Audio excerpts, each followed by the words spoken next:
Holmes deadline, claiming Iran talks are going very well. The Metro, Trump throws our toys out of the pram. That's in relation to the ships. The Mirror, 1 hour of screen a day. The Telegraph, they go for NS&I boss fired amid cover-up claims.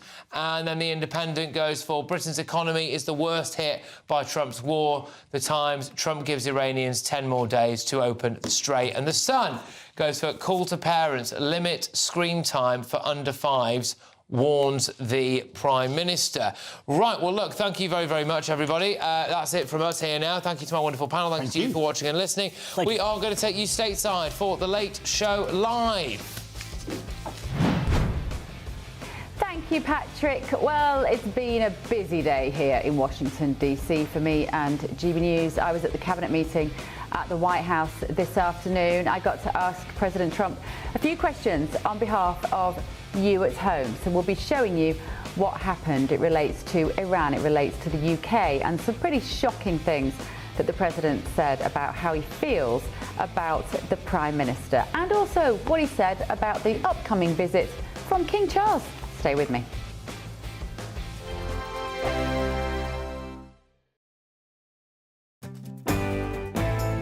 I'm Andrew Pearce. This is GB News, the People's Channel, Britain's news channel.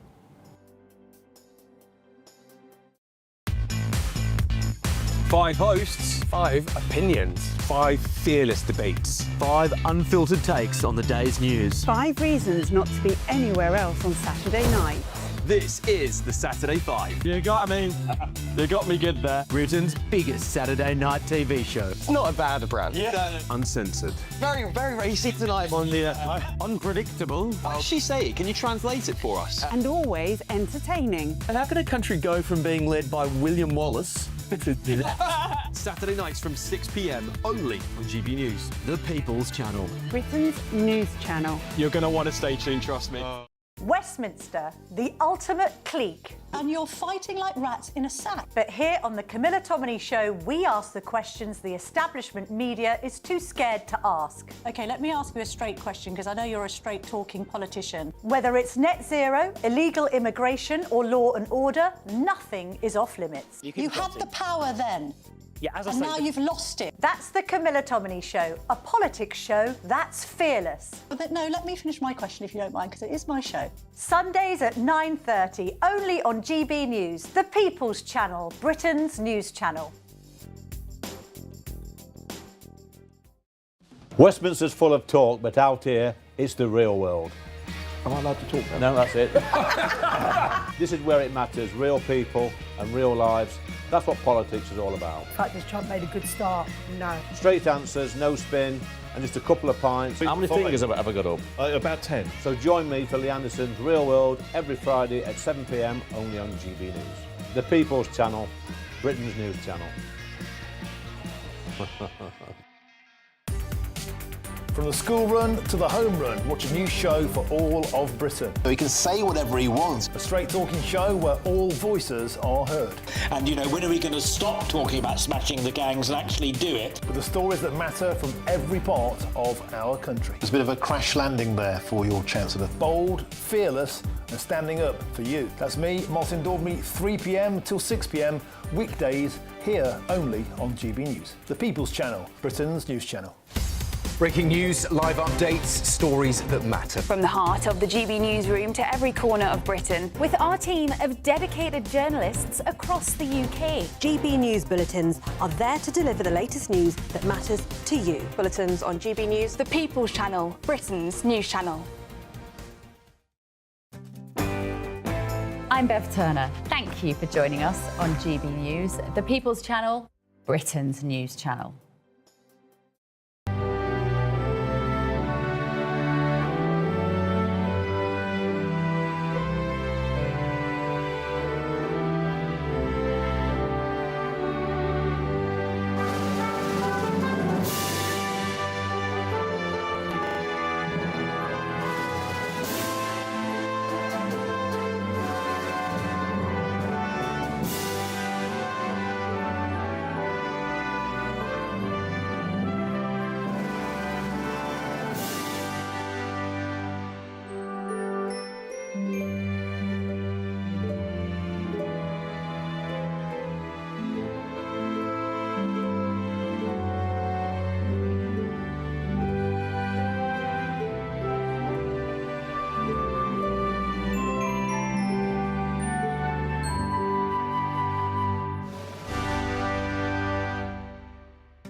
Good morning. President Trump gives Iran another 5 days to open the Strait of Hormuz or suffer more strikes on their energy plants. It's after the president launched another attack on the Prime Minister, labelling UK aircraft carriers as toys. Your Prime Minister was not there, as you know. He was there after we won. He said, we'd like to send some ships. I said, we already won. We don't need them anymore. Well, it leads many to ask, is the special relationship dead in the water? The Chancellor is accused of profiteering amid soaring fuel prices.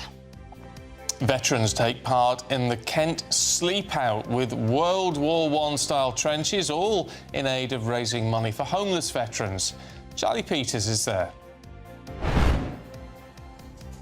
Yes, we spent a night here within this lovely First World War trench, hoping to raise £3 million for homeless veterans and also find new opportunities to get them into work. America's biggest Conservative gathering is in full swing, and Ben Leo spoke exclusively to President Trump's former Commander-in-Chief of the US Border Patrol, Greg Bovino. I'll tell you what, to our brothers and sisters there across the pond, we love you. We know what you're up against. Our citizens are up against the same thing you are when it comes to illegal immigration. Invite me over, Ben. I'll be happy to deport some illegal aliens out of England. Is the minimum wage too high? Well, retail and hospitality firms have increased pay by 18% in the last year, but could this cripple businesses? The Prime Minister doesn't think so. Proud we raised the national minimum wage again. That is what a Labour government is for, making life better for working families. We're debating that at 6:20. We're also going to be joined by businesswoman and star from The Apprentice, Linda Plant, to explain why small to medium business owners will be hit with new tax rules. A very good morning. It was a hat-trick of heartbreaks for the home nations last night as Wales, Northern Ireland and the Republic of Ireland saw their hopes of qualifying for this summer's World Cup dashed in the playoffs. We'll have reaction throughout the morning. Not quite as cold out there this morning compared to yesterday, but it is going to be fairly cloudy with some rain and drizzle across England and Wales. Something a bit brighter further north, but showers will develop and the winds will strengthen. Join me later for a full forecast for Friday and a peek at the weekend. It's just gone 6 o'clock. I'm Stephen Dixon. I'm Ellie Costello, and this is GB News Breakfast.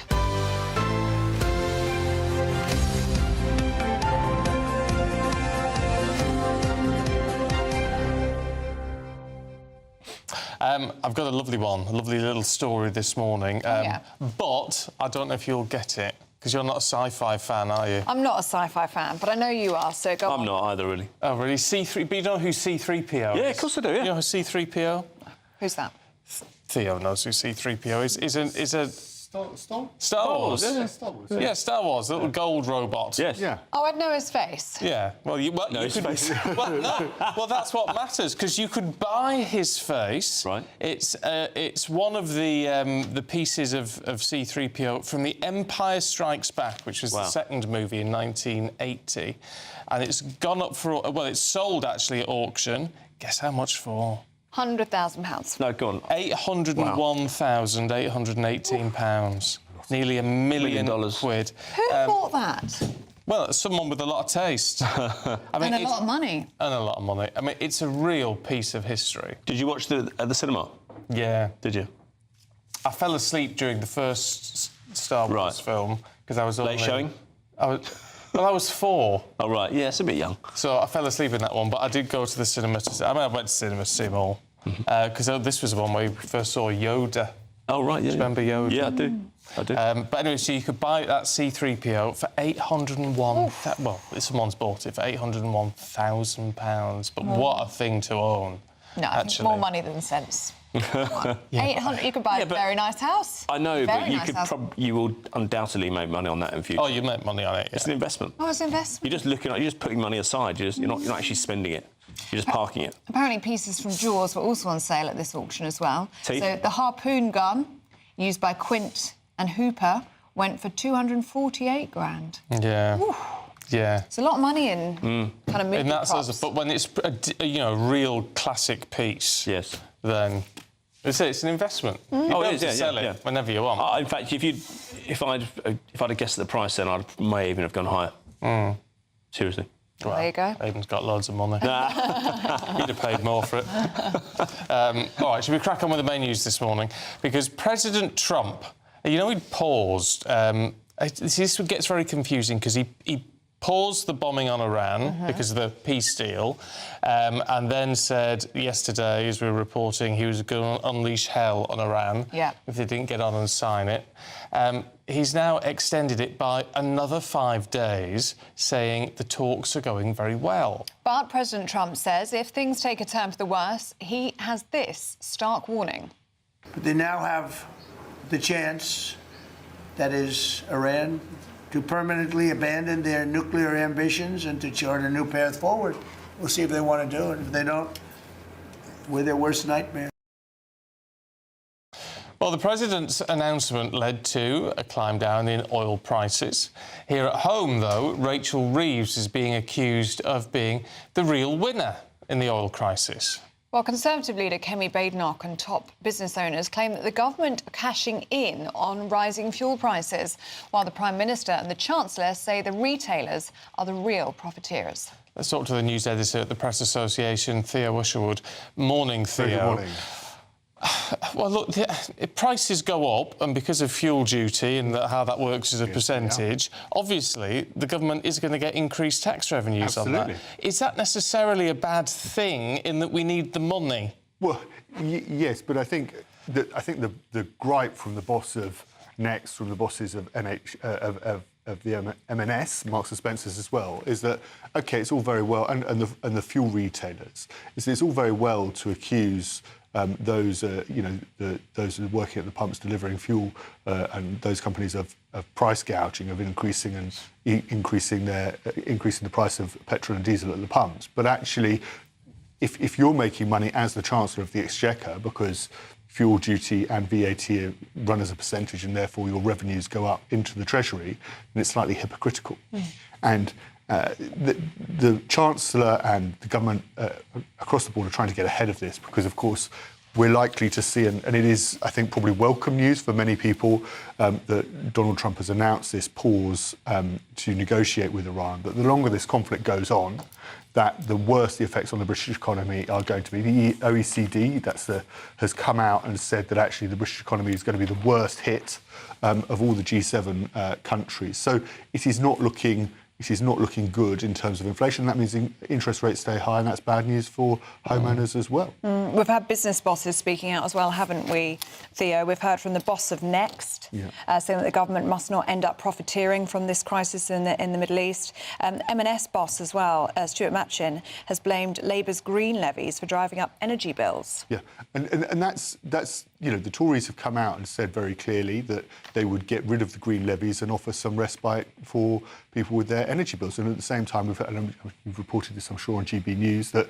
the benefit, or the bailout or the support for energy bills is actually only going to be targeted at those on benefits rather than many people higher up. So why? Right, well, and there's a level of sense about that in it's the people at the very bottom who are going to need more help, and I can understand that. But why then did the Chancellor come out and say we're going to help working people? Do you know what I mean? If it's all going to be targeted at people who are not working. Yeah, and well, I think the Chancellor, the government would make the argument that many of those who are on benefits also in work, but you're quite right to say I think there are many people who are struggling to get by, who are not receiving any benefits whatsoever, who are not on high salaries, who are going to really struggle because bills now. I don't know about you. I filled up my car the other day, and it's just a reasonable. It's just a small SUV, £90. Yeah, £90, and that wasn't at a petrol station on the motorway. That was just at a standard forecourt, and that's up by 25%. Yeah, mine was up to £96 when I filled up. It's a lot of money. It's a lot of money. Fortunately, I'm okay to pay for it, but it's a lot of money for many people, especially when you've got to get to work, or you've got to take the kids to school or whatever it might be. And it's these costs that people are going to notice very, very quickly, Theo. I mean, not only petrol at the pump, but also we're talking about food inflation. There was talk this week of it being up to 8%. They'll notice it in their baskets. And the point was, people were already feeling the pinch before any of this happened. And it's going to get the longer, you know, the widely accepted view is the longer this conflict goes on, the likelihood that the pain just gets worse and worse and worse. And it does feel, and I think this is the point the retailers are making, is that actually the government's very quick to shift the blame onto them and say, well, look, you're making a quick buck here or a quick buck there, and actually putting up prices to exploit the situation, and actually at the same time not pointing out the fact that as a result of VAT and fuel duty, which are levied on at the pump, actually the government could quite easily turn around and offer some respite by cutting those. Yeah. All right. What about what's going on in the States then? Because I can't. I mean, I'm going to get whiplash from the U-turns on this one coming out of the White House. And look, I know a lot of people like President Trump. I'm not being critical in that sense. I just don't understand what's going on, because he's gone from threatening everything to saying I'm giving you a deadline, a 5-day deadline, to threatening war again, yet unleashing hell yesterday, to now extending that deadline by another 5 days. Is there a plan? Is there a strategy, or is he literally doing this to control oil prices? I think looking at the latest comments, I just think you have to sort of take Donald Trump at his word on any given day. But looking at the latest comments from the US president, I think it's probably welcome news that at least he's willing to sort of start some negotiation with the Iranians. It's really important. The whole reason, of course, it's really important that the Strait of Hormuz is open again. And at the moment, it feels, from looking at what is happening in the Middle East, it feels like Iran is waging an economic war on the West, because it's cutting off this key strait, which again, going back to our conversation just now, is pushing up prices because key supplies aren't getting through. But if we've got that much through to the UK and other countries. But if there's that much firepower available that Trump is threatening, you could physically keep the Strait of Hormuz open, couldn't you? You could decimate everything that Iran is using to stop the Strait of Hormuz being open. There was a really interesting, I saw a really interesting podcast with Alex Younger, who's former chief of MI6, who's saying that, and I hope I'm quoting him accurately when I say this, but he was saying that the Iranians were very good at predicting what was coming and managed to delegate powers very quickly around the country, so that actually, although Khamenei, the Ayatollah, was assassinated early doors, his son was severely injured soon after, what the IRGC has done very effectively is to manage to, in effect, spread responsibility throughout the country, which makes it very difficult. If Iran's a hydra, you cut off one head and another one pops up. It makes it very difficult for Donald Trump and Benjamin Netanyahu to get on, to take control of the country, and ultimately that's going to mean, the threat has been a ground invasion. I think that's not good for anybody, especially here at home in the UK. And I think the demands will be that actually, if Donald Trump can find a quick resolution to this, we're bringing Iran, ensuring that it doesn't continue to develop nuclear weapons, and that's a good thing. OK. Theo, thank you very much. We'll see you in the next hour. Now, overnight, Charlie Peters has joined veterans in a sleep-out challenge, raising awareness for military veterans who find themselves without a home. Well, he's joining us live now from Maidstone in Kent. Morning to you, Charlie, and what a wonderful cause this is all in aid of. How's the night been?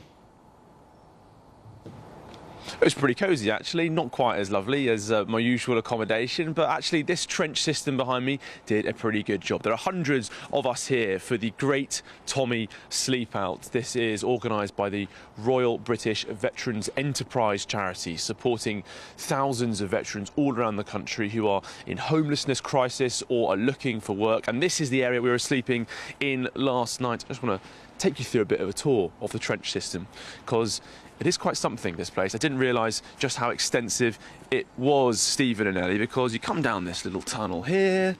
As you can see, it's a proper mock-up of a First World War charity. We've had loads of people staying here because they all want to do their bit to replicate that experience. And this is my lovely bed space from last night, as you can see. I'm sure the two of you had probably a better night's sleep than me, although you do have to get up pretty early for your gig, don't you? And then just come round here with me. This goes on for hundreds of metres. It really is quite an extensive system. But round here, I'm joined by two men who've gone a little bit extra when it comes to supporting the great Tony Sleepouts. We've got Tony and Stu. Gents, good morning. Thank you so much, Stu. Tony. And I want to start with you, Tony, about an extensive walk you've done for a full week before this sleep out. Talk to me about that. Yeah, we walked from Tangmere Military Aviation Museum near Chichester, down through Eastbourne, right along the south at the Battle of Britain Memorial, and then up to here where we were invited to the Veterans Village, and last night to finally do the sleep out at the Chairman's sleep out. Brilliant. And Stu, you've been sleeping out along the way, the whole way, haven't you? Hundreds of miles accomplished for this walk. Yeah, so we've slept out. This is our just finished our 7th night sleeping out, so 6 days on the feet and 7 nights sleeping out. And you went to the village as well in Kent. You were saying, Tony, this is an area where veterans have found work, where they're getting training, and that's providing new opportunities. Just how important is the work of the RBVE? It's fantastic. It gets those who've been sort of unfortunate to fall in harder times and require a little bit of help. You know, the money we raise goes to getting those gentlemen and women back on their feet, really. So it's vital that we raise funds for them.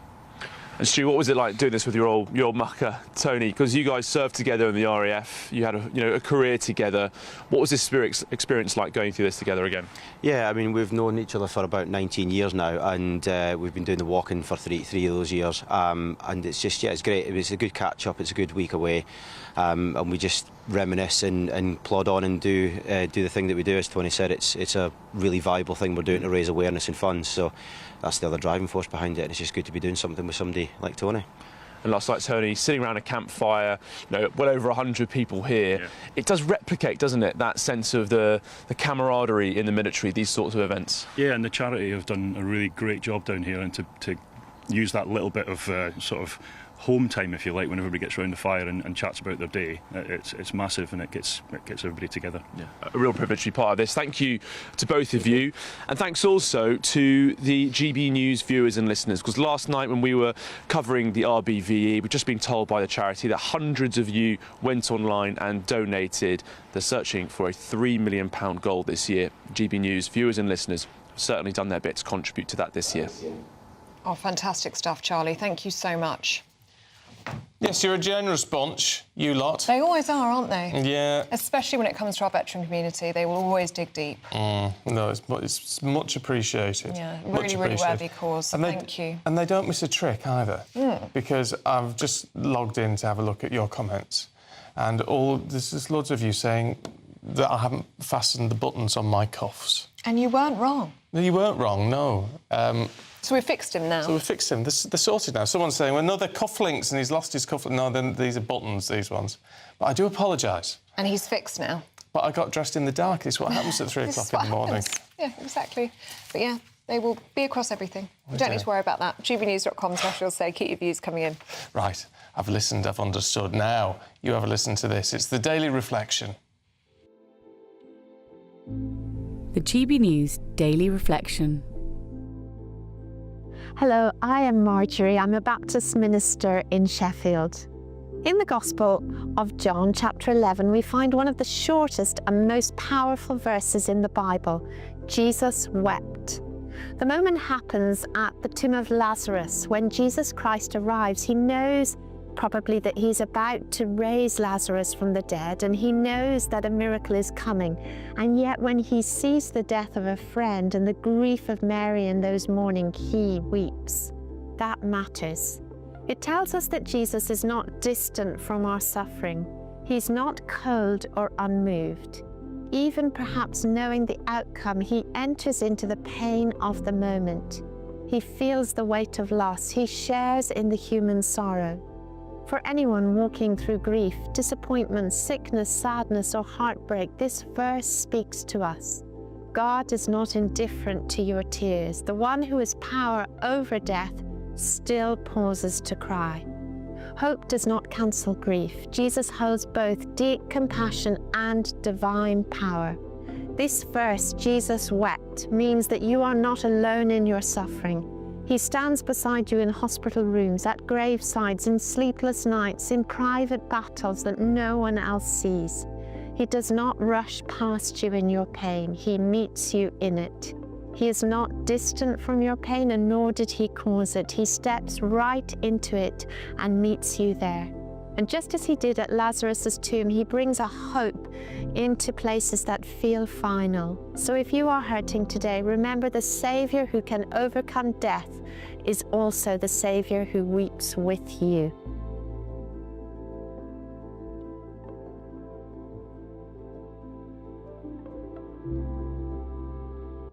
There's a message of hope there for us on this Friday morning. Marjorie. Like Marjorie. So do I. It's very calming. I love her voice. I find it very soothing. Just what we need at this time of the morning. We do. Oh, Anthony Rodriguez has been in touch, by the way, saying, is Dixon that tight he won't turn a light on? Well, I don't want to wake up the household. Yeah, you've got to be conscious of these things at 3 o'clock in the morning. Yeah. You do. You do kind of have to get dressed in the dark. You do, yeah. Anyway, should we have a look at some other stories this morning at 6:20? And GB News' political editor Christopher Hope has spoken to Labour MP Luke Charters about a potential social media ban for under-16s. The MP for York Outer urged lawmakers to take their time before introducing a hard ban. Earlier this week, the House of Lords supported a proposal to ban teenagers from social media, widely seen as an attempt to speed up the government's decision on the matter. I think we look at 16, but we do have to take it platform by platform, and putting everything in the context of a ban isn't always helpful. Like, you wouldn't say, let's ban driving to 15-year-olds. You'd say, hang on, you learn to drive at 17, don't you? Just flipping it as a positive, because it's genuinely worked well down in Australia. Bookshops, paddle clubs, sporting groups. It's a fact they've become busier. So that's the sort of lifestyle maybe we can get for our young kids. And you can watch and listen to Chopper's political podcast on gbnews.com or wherever you get your podcasts from. In other news today, Sarah Ferguson has been stripped of the freedom of the City of York over her links to Jeffrey Epstein. Councillors voted unanimously to remove the honour, saying those who continue to associate with Epstein after his conviction fall short of the standards expected. And children under the age of 5 should be limited to 1 hour of screen time a day. That's according to new guidance issued by the government. Experts also warned against all screen time for under 2. Screen time may be advisable as well. The guidance is the first practical advice issued by the government.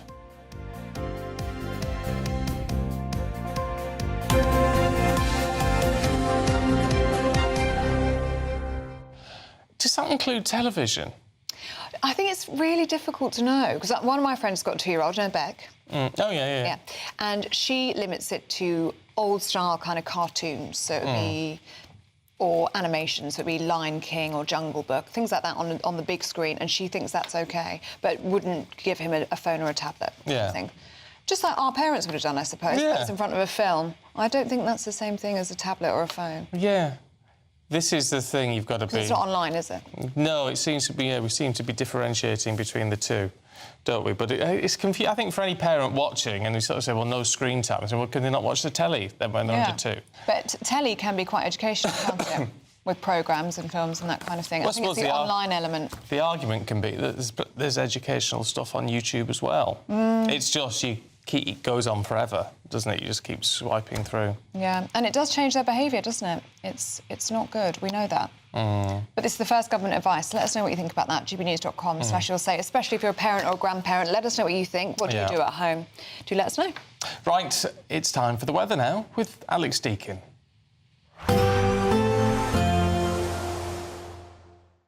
Expect warm spells with the odd rude interruption.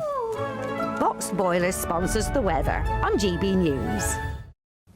Morning, welcome to your latest weather update from the Met Office here on GB News. Today, a fairly dull, damp affair for most of England and Wales. For Scotland and Northern Ireland, something a bit brighter, some sunshine, but also some showers and a cold wind picking up, particularly in the far northwest, where the showers will turn to snow over the hills and mountains. Dull, damp, rain and drizzle across much of England and Wales. Should cheer up a little bit over northern England and North Wales through the afternoon, but further south it'll just stay a bit grey. It is a bit milder than it has been.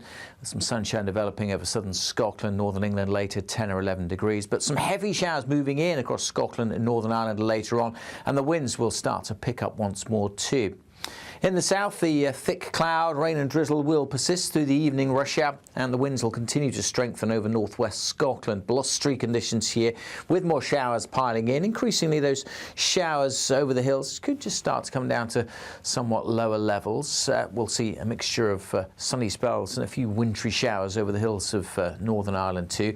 Staying fairly grey across the far southeast of England. Thick cloud here lasting into the evening, but should clear away as we head towards midnight, disappearing from Kent. Then a few showers following on behind, but plenty of clear spells for England and Wales, allowing it to turn quite chilly as we head into the weekend. But more bands of showery rain with hill snow coming in across Scotland. Gusty winds here also. Will be a colder night compared to the night just gone, with pockets of frost likely in rural spots. Towns and cities start the weekend at 3 or 4 degrees. So a chilly start, generally a sunny start over much of central and eastern England. This band of showery rain with snow over the hills of northern England, North Wales, will push southwards, kind of fizzle out as it does so. Gusty winds further north with a mixture of sunshine and more showers. Again, some snow likely over the hills. Temperatures 9 or 10 degrees, but feeling colder on Saturday with the wind. Expect warm spells with the odd rude interruption. Boxed Boilers sponsors the weather on GB News. Now, do stay with us. Still to come, is the minimum wage too high? The pay for retail and hospitality sectors is increased by 18% in the past year alone. Is that having a negative impact on businesses? We're going to be debating that next.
Exciting news. Every Friday, my Patrick Christie's Tonight Show is going to have a twist to it.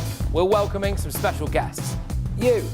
That's right, on Fridays I'm going to be doing my show in front of a live studio audience, because this show is about you and what you have to say. It's going to be the same big debates, same big topics, same big opinions.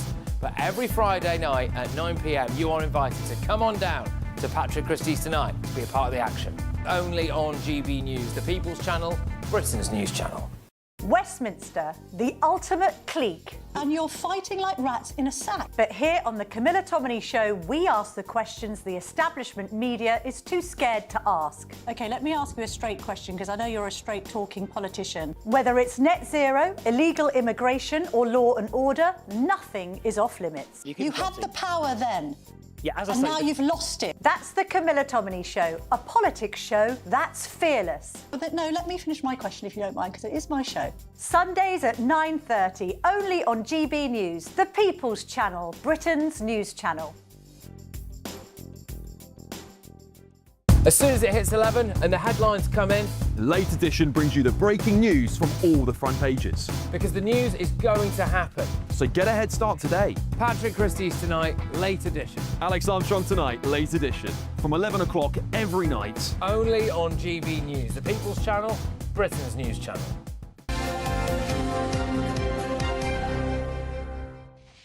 Right, it's time for the Great British Giveaway now. And we recently caught up with our most recent winner, Cheryl from Essex, who's been enjoying her prize. Here's what she told us about being a winner. Hi, I'm Cheryl from Essex. I won £30,000 and a luxury holiday. We've already put an offer in on a house that's been accepted, and fingers crossed, it's going swimmingly. But it is life changing. It may not be a huge amount, but it's enough to change our lives. The win has just enabled us to bring things forward a lot quicker. My husband has always wanted to go to New Zealand. It's a holiday for both of us. We rarely get time to ourselves, and I just think it will just be an amazing experience.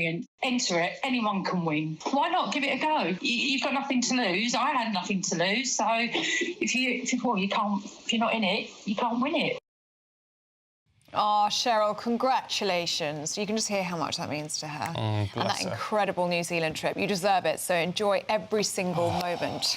Very jealous. Oh, I mean, just to have all that money land in your bank account. How nice. Now, if you want to become a winner with our latest Great British Giveaway, it's a brand new camper van, which is worth a fortune, 67 grand, plus 25 grand in cash. Got to be in it to win it. Here's how you take part. It's a prize package worth over £92,000, and it could be all yours in our very latest Great British Giveaway. There's a totally tax-free £25,000 in cash that you'll be able to spend on anything you like this year. Plus, you'll also get to drive away in a brand new Benevan 122 camper van. Courtesy of Marquis Leisure, this latest 2026 model comes fully loaded with everything you'd expect. You can even drive it on your existing driving licence. Plus, it comfortably sleeps 4 people. Make sure you don't miss out on the biggest prize package of the year so far. For another chance to win a camper van and cash, text prize to 63225. One entry costs £2.50 plus one standard network rate message, or text bonus to 63225. 5 entries cost £5 plus one standard network rate message. Go to gbnews.com/win. Entries start at £2.50. Call 0903 686 3232. Calls cost £2.50 plus your network access charge, or post your name and number to GB20 PO Box 8690 Derby DE1 9TT. Entrance must be 18 or over. Lines close at 4 p.m. on the 1st of May. The winner may be contacted live after all entry routes have closed. Please check the closing time if listening or watching on demand. Good luck. Yes, good luck. Oh, indeed. Yes, I mean, can you imagine? How lovely. Anyway, look, talking of all things money, it's been revealed that pay in the retail and hospitality sectors has increased by 18% in the last year. And let's be honest, that's going to be welcome news if you're working in that sector and struggling. Yeah, if you're on the receiving end, that's fantastic, isn't it? But the rise is unprecedented. And while it is good for workers, it's not so good for people who are looking to get a job. It's not actually so good for those people, is it, who are employing you either? Because growth in the sector is actually falling. So, does that ultimately mean the minimum wage is too high?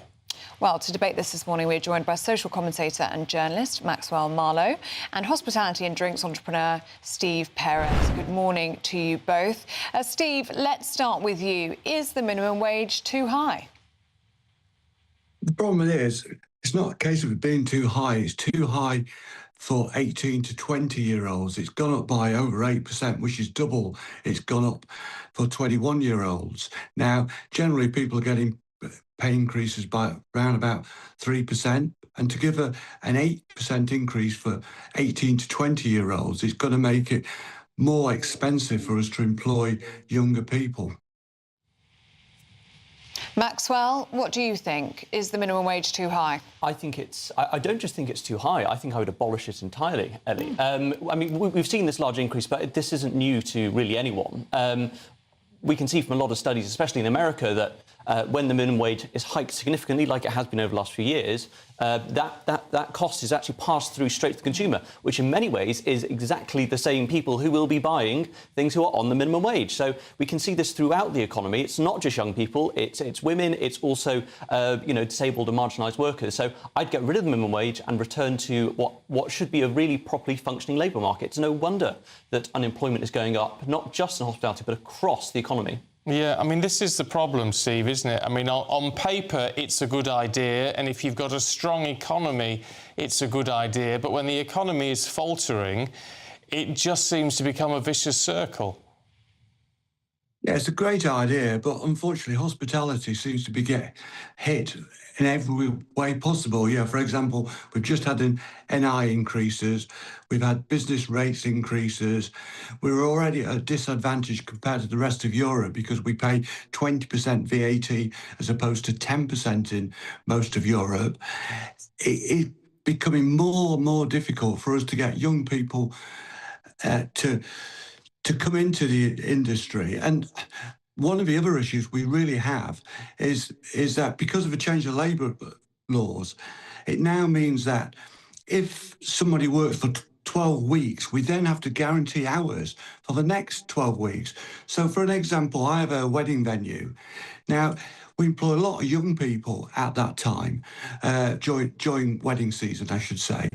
After the wedding season's finished, so we get into this time of year, we don't need those people, but we still have to employ those people going forward with the new labour rates. So it's going to be very, very difficult. So what we'll probably end up having to do is just employ more experienced staff, full-time staff. And that's just great pity because lots of young people, it's the first chance they have of working, in a proper job. Maxwell, what do you make of that? I mean, I completely agree. I mean, my first job was at the age of 16. I was being paid £4.60 an hour. I was serving breakfast in a hotel, waking up at the crack of dawn and doing late shifts in the evening just because I wanted some pocket money and some experience. I look back now at, where I used to work, and I don't see anyone of that sort of age working there now. It is mainly people in their later 20s who have had that experience previously. This is once again, the problems of the state basically saying, I'm sorry you own your business, but we're going to tell you how to employ your workers. It's completely farcical. And, we wouldn't do that with many other products. We wouldn't tell retailers what they can sell at what prices. So why on earth are they getting involved in labour disputes over what to pay workers? I think it is completely absurd. I'd abolish a minimum wage. I'd go back to letting workers and employers decide between each other. Get the state out of the way, fix the mess, and we'll see employment go back up again, and it will really help hospitality. But I mean, the issue with that, Steve, is going to be people getting paid less, isn't it? Which, and there is a fiscal argument for that, and especially when you look at things like the hospitality sector, as you point out, really, really struggling. But there's a lot of people who are struggling in their everyday lives, and the prospect of their very small wage being cut is going to go down like a lead balloon, frankly. Yeah, I'm personally not advocating a free market economy because the problem is the government, they legislate for exceptions, they legislate for bad employers. There are always going to be bad employers out there. The vast majority of employers actually look after their workers these days. We want to encourage people to come into the industry. We want to encourage people to stay. And that is actually the biggest challenge we have. And yeah, the government are really good at spending other people's money. But the reality of it is, we've got to try to get the young people working. It's no good having these young people, sat at home watching Netflix. And in order to do that, we've got to bring down that minimum wage rate. The government, they live in this kind of utopia where they think employers can just fork out more and more money. But we've got, over the last year, it's an 18% increase in wages. Now, this means more pubs, more restaurants, more hotels will close, and the ones that stay open are going to make it more expensive for you and the viewers and everybody out there. All right. You both make very good points. I mean, you agree with each other, basically, on this one, don't you? But nevertheless, good points made. Maxwell Marlowe, Steve Perez, thanks both very much indeed. Thank you, gentlemen. And just anecdotally, I know a number of people now with older children, so 16, 17, 18-year-olds, who are emailing their CVs, handing out their CVs to everywhere on their high street, their cafes, their hotels, their bars, cannot get work. Yeah. And I know one person in particular who's been trying to get work for 18 months. cannot try. And her mum is desperately posting all over Facebook saying, please, somebody hire my daughter. It's tough out there. Yeah, and if you don't get that work experience, that work culture, which we know is what a lot of young people are lacking at the moment. They just need that first chance, don't they? That first foot on the ladder, that first job, and then they're away. But it's getting more and more difficult to get that first job, isn't it? Yeah, well, let us know what you think on that one, gbnews.com/yoursay. Now, just to let you know, we are absolutely thrilled to tell you that GB News Breakfast has once again been nominated for Best News Programme at the Trick Awards. Yes, we have won this award for the past 3 years in a row, and we couldn't have done it without you, so thank you so much. We are nothing without you. If you think we deserve to win this year, we'd love you to do so. All you need to do is vote via the QR code on the screen now, or you can go to poll-trick.org.uk. Thank you so much. Right, still to come, the Republic of Ireland's World Cup hopes are shattered, and they're not the only ones. We'll tell you more with Aidan in a moment. But first, if you were travelling to work or school this morning, here's your traffic and travel update.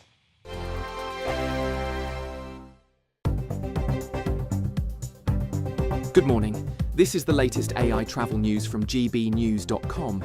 In Scotland, the A702 remains closed in both directions at Biggar due to essential overnight roadworks. Please ensure you plan for additional travel time and adhere to the clearly marked local diversions. In Derbyshire, a road traffic collision on the A50 eastbound between the A38 and the A514 has resulted in the closure of one of 2 lanes, with traffic congestion anticipated to ease after 7:30 this morning. Additionally, South Eastern is reporting significant service disruptions on several train routes.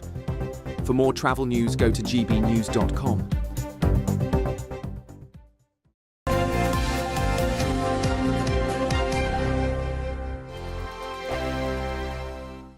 I'm Michelle Dewberry, this is Jubes & Co with you. Hello everyone, Patrick Christie is here to GB News, Britain's news channel. Access the stories that matter to you. Take the GB News family with you on any device.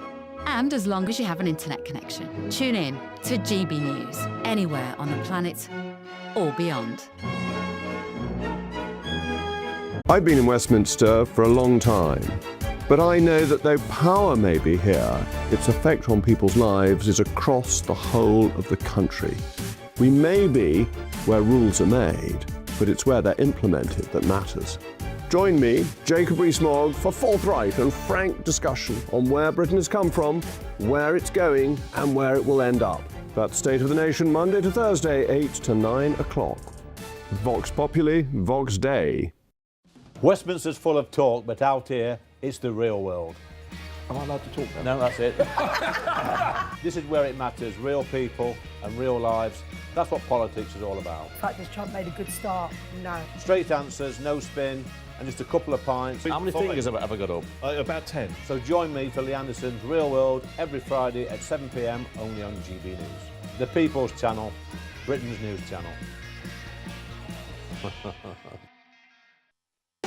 You want to know what's really going on in the corridors of power? Labour don't know what to do with you half the time, and that makes you quite lethal in the chamber. Get behind the headlines with Chopper's Political Podcast. Join me, Christopher Hope, as I sit down with the great and the good of British politics. We'll see where this ruling takes us. These are the stories shaping our nation. Chopper's Political Podcast, available now on all platforms. Listen in and stay ahead. Decisions made in Washington aren't just shaping America, they're shaping Britain too. From migration to global security, from crime to health. Whatever happens in the White House today will be felt in your town or city tomorrow. That's why The Late Show is live from Washington, D.C. Cutting through the politics to show you what it all means for Britain. The Late Show live every night at midnight. Only on GB News, Britain's news channel. Every week there are stories that shape the national conversation. Well, to be discussing that. And on Saturday Morning Live, we break them down. Is that true? This is fascinating, isn't it? The politics, the headlines, the debates everyone's talking about. And the questions that you want answered. Do you think that was a legitimate attack for him to make? What led you to set up this fantastic movement? You know what? It's a great question, Olivia. So what are you waiting for? Your weekend starts here. Saturdays at 10 a.m. only on GB News.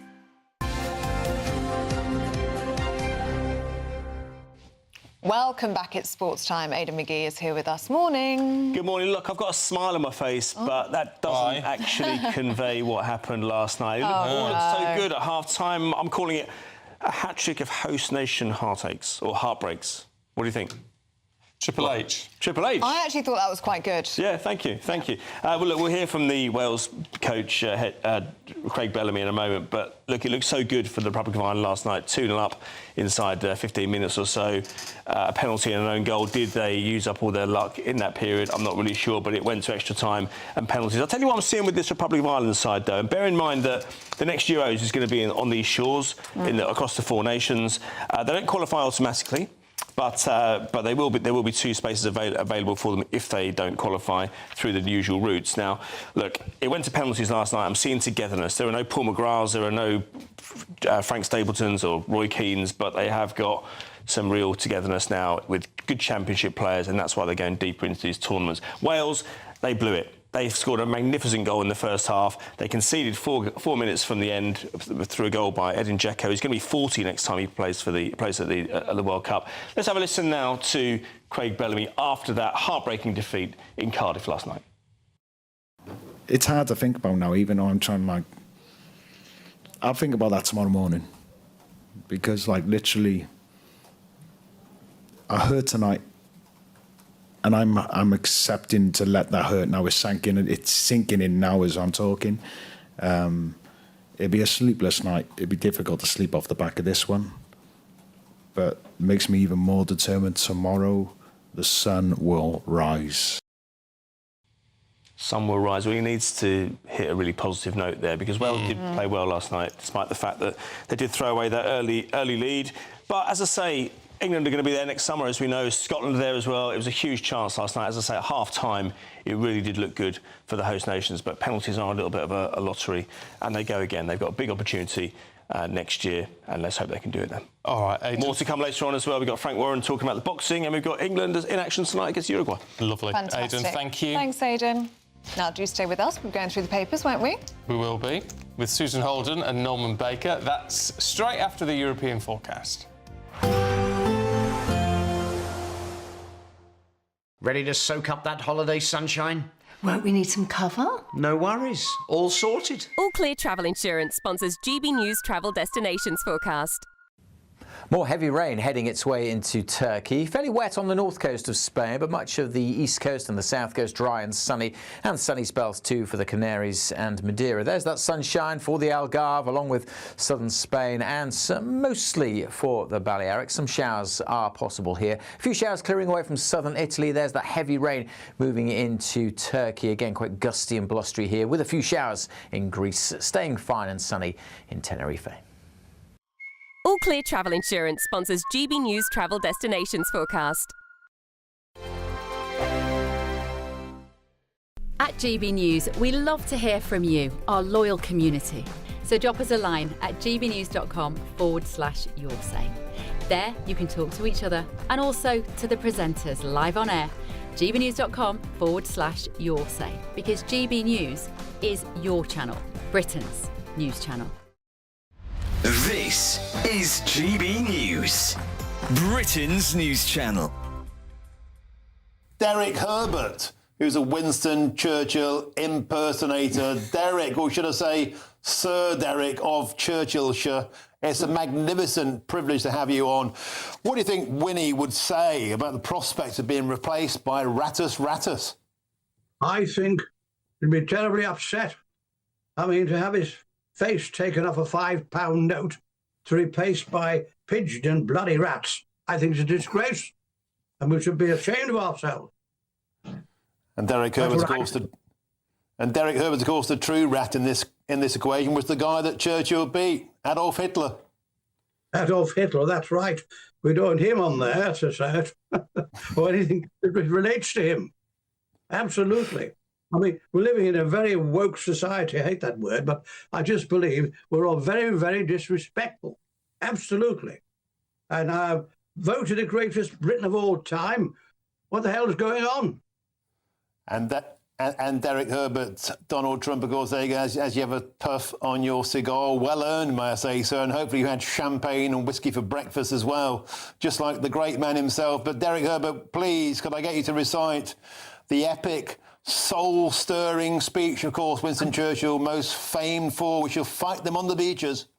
Yes, we shall go on to the end. We shall fight with growing confidence and with growing strength in the air. We shall defend our island, wherever the cost may be. We shall fight on the beaches. We shall fight on the landing grounds. We shall fight in the fields and in the streets. We shall fight in the hills. We shall never surrender. GB News, the People's Channel. Join me, Nana Akweer, for an informative, interactive news programme with a difference. It's fun. No, he didn't say that, Dave. I'm so surprised. I think there's an element of truth to that. Join me from 3 p.m. every weekend, only on GB News, Britain's news channel. Breaking news, live updates, stories that matter. From the heart of the GB newsroom to every corner of Britain, with our team of dedicated journalists across the UK. GB News bulletins are there to deliver the latest news that matters to you. Bulletins on GB News, the People's Channel, Britain's news channel.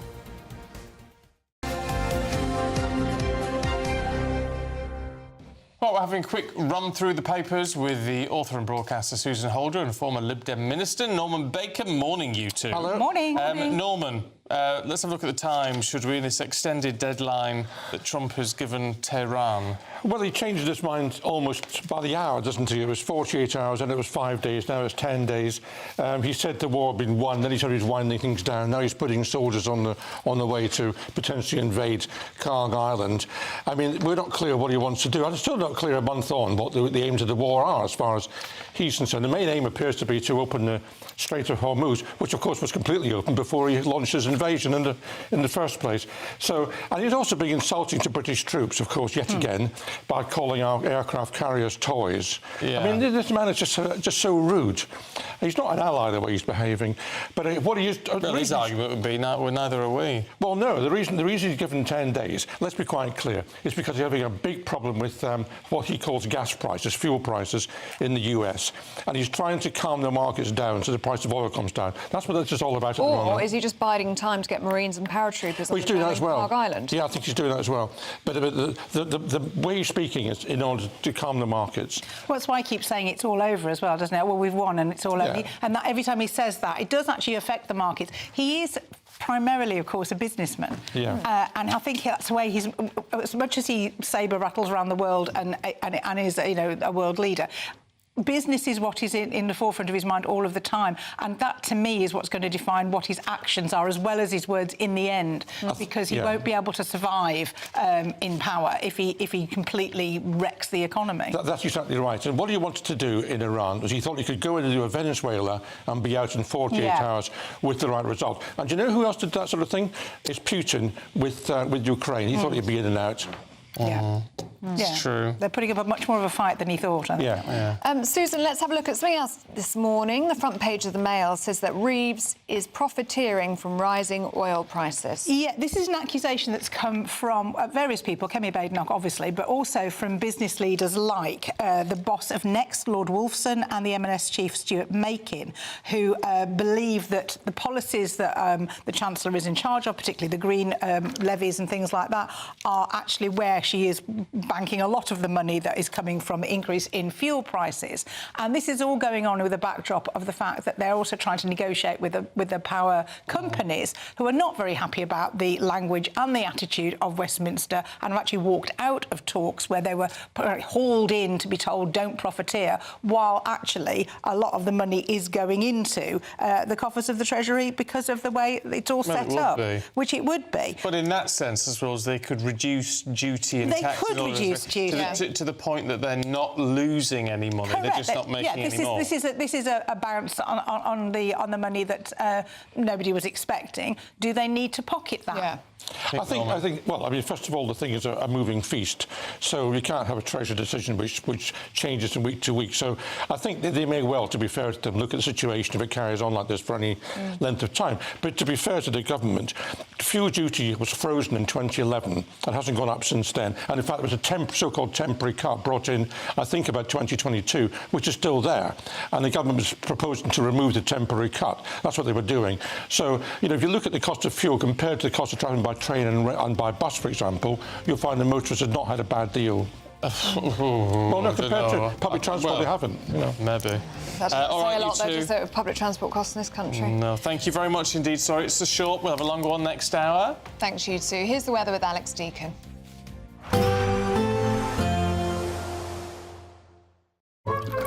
Warm and cosy, with a chance of zero visibility. Boxed Boilers sponsors the weather on GB News. Morning, welcome to your latest weather update from the Met Office here on GB News. Today, a fairly dull, damp affair for most of England and Wales. For Scotland and Northern Ireland, something a bit brighter, some sunshine, but also some showers and a cold wind picking up, particularly in the far northwest, where the showers will turn to snow over the hills and mountains. Dull, damp, rain and drizzle across much of England and Wales. Should cheer up a little bit over Northern England and North Wales through the afternoon, but further south it'll just stay a bit grey. It is a bit milder than it has been.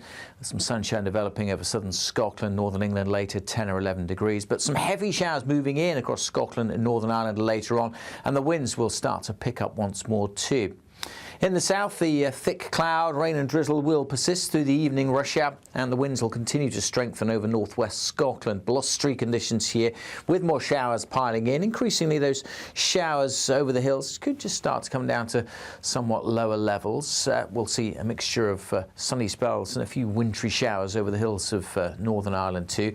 Staying fairly grey across the far southeast of England. Thick cloud here lasting into the evening, but should clear away as we head towards midnight, disappearing from Kent. Then a few showers following on behind, but plenty of clear spells for England and Wales, allowing it to turn quite chilly as we head into the weekend. But more bands of showery rain with hill snow coming in across Scotland. Gusty winds here also. Will be a colder night compared to the night just gone, with pockets of frost likely in rural spots.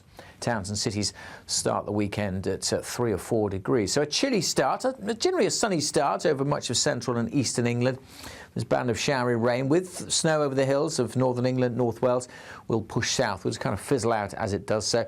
Gusty winds further north with a mixture of sunshine and more showers. Again, some snow likely over the hills. Temperatures 9 or 10 degrees, but feeling colder on Saturday with the wind.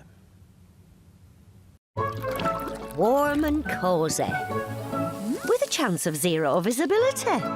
Boxed Boilers sponsors the weather on GB News.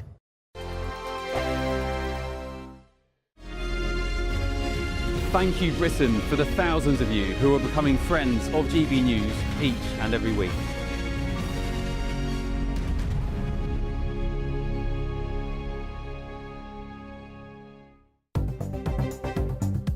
Good morning. This is the latest AI travel news from gbnews.com. A significant traffic incident is causing severe congestion on the M6 southbound near Birmingham, specifically between junctions 6 and 5, prompting authorities to urge travellers to allocate additional time for their journeys. Meanwhile, on the railways, services operated by Avanti West Coast and East Midlands Railway are experiencing major disruptions on routes between Liverpool South Parkway and Liverpool Lime Street, which may result in delays and potential cancellations. Commuters are strongly advised to review their travel schedules and make necessary adjustments. For more travel news, go to gbnews.com.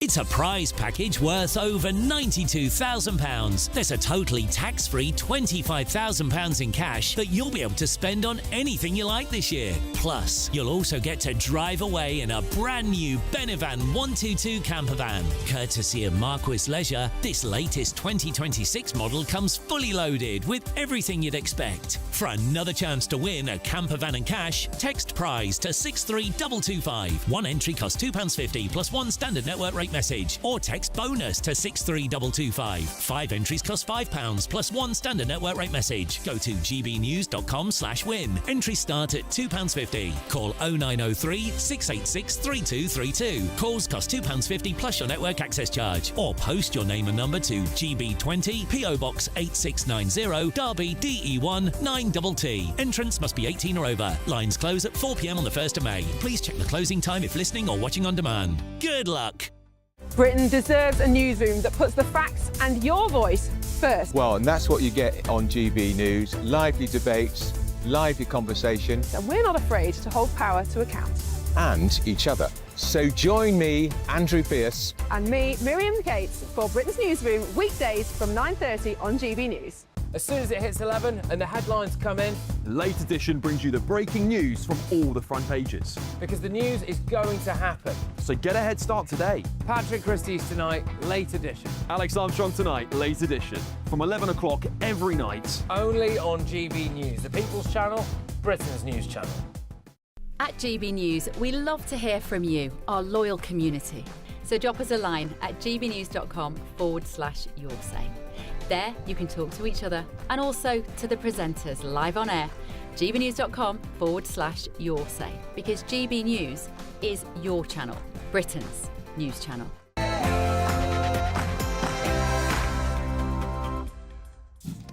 Good morning. President Trump gives Iran 10 days in total to open the Strait of Hormuz or else suffer more strikes on their energy plants. After the president launched another attack on the Prime Minister, labelling UK aircraft carriers as toys. Your Prime Minister was not there, as you know. Yeah, he was there after we won. He said, we'd like to send some ships. I said, we already won. We don't need them anymore. Well, it's leading many people to ask, is the special relationship dead in the water? The Chancellor is accused of profiteering amid the soaring fuel prices. Veterans are taking part in the Kent Sleep Out with World War I-style trenches. It's all in aid of raising money for homeless veterans. Charlie Peters is there for us. And hundreds slept here last night in Kent, raising money for homeless veterans and also trying to help them get back into work. GB News viewers and listeners raised plenty of money last night. America's biggest conservative gathering is in full swing, and Ben Leo spoke exclusively to President Trump's former Commander-in-Chief of the US Border Patrol, Greg Pavino. I'll tell you what, to our brothers and sisters there across the pond, we love you. We know what you're up against. Our citizens are up against the same thing you are when it comes to illegal immigration. Invite me over, Ben. I'll be happy to deport some illegal aliens out of England. A question for you this morning. Should you get paid sick leave if you were struggling with depression, anxiety or stress? We're going to debate that at 7:20 this morning. Also, we'll be joined by businesswoman and star of The Apprentice, Linda Plant, to explain how small and medium business owners could be hit by new tax rules. England manager Thomas Tuchel says Ben White will need to clear the air with his teammates as he returns to the Three Lions squad for the first time in more than 3 years tonight. In boxing, meanwhile, Moses Atoma squares off against Jermaine Franklin tomorrow night in Manchester. Promoter Frank Warren joins us later this hour. Not quite as cold out there this morning compared to yesterday, but it is going to be fairly cloudy with some rain and drizzle across England and Wales. Something a bit brighter further north, but showers will develop and the winds will strengthen. Join me later for a full forecast for Friday and a peek at the weekend. It's just gone 7 o'clock. I'm Stephen Dixon. I'm Ellie Costello and this is GB News Breakfast.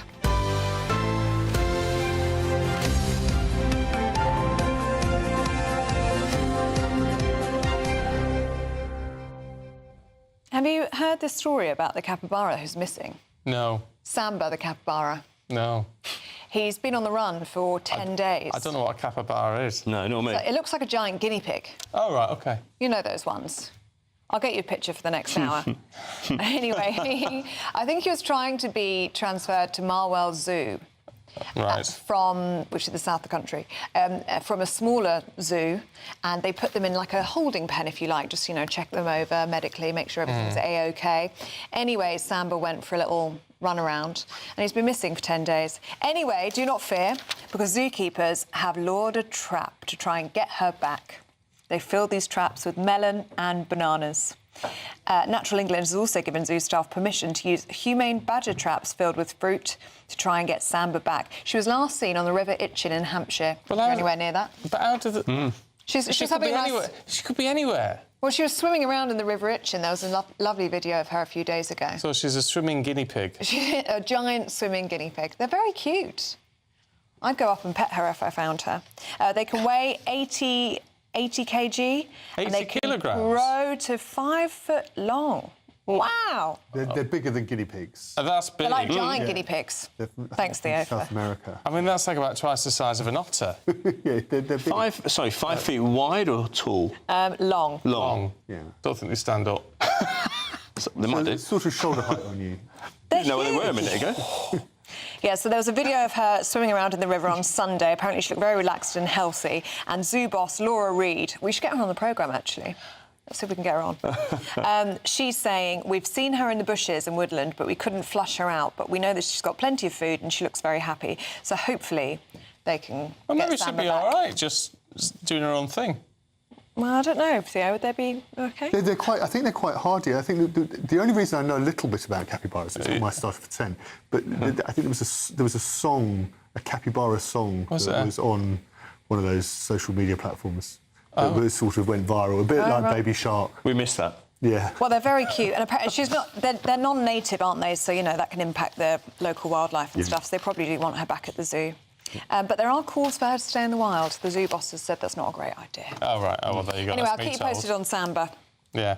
Thank you. Look, can you see? It's very cute in the picture. I mean, very cute. But, well, there you go. There you go. Right. Should we talk about President Trump? Yes, let's. All right.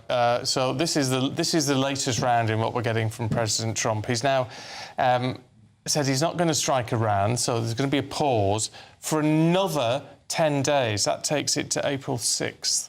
Right. So it's quite a long time. Because, he says, the talks with Tehran, which they say aren't happening, are actually going, he says, very well. But President Trump says that if things take a turn for the worse, he's got this stark warning.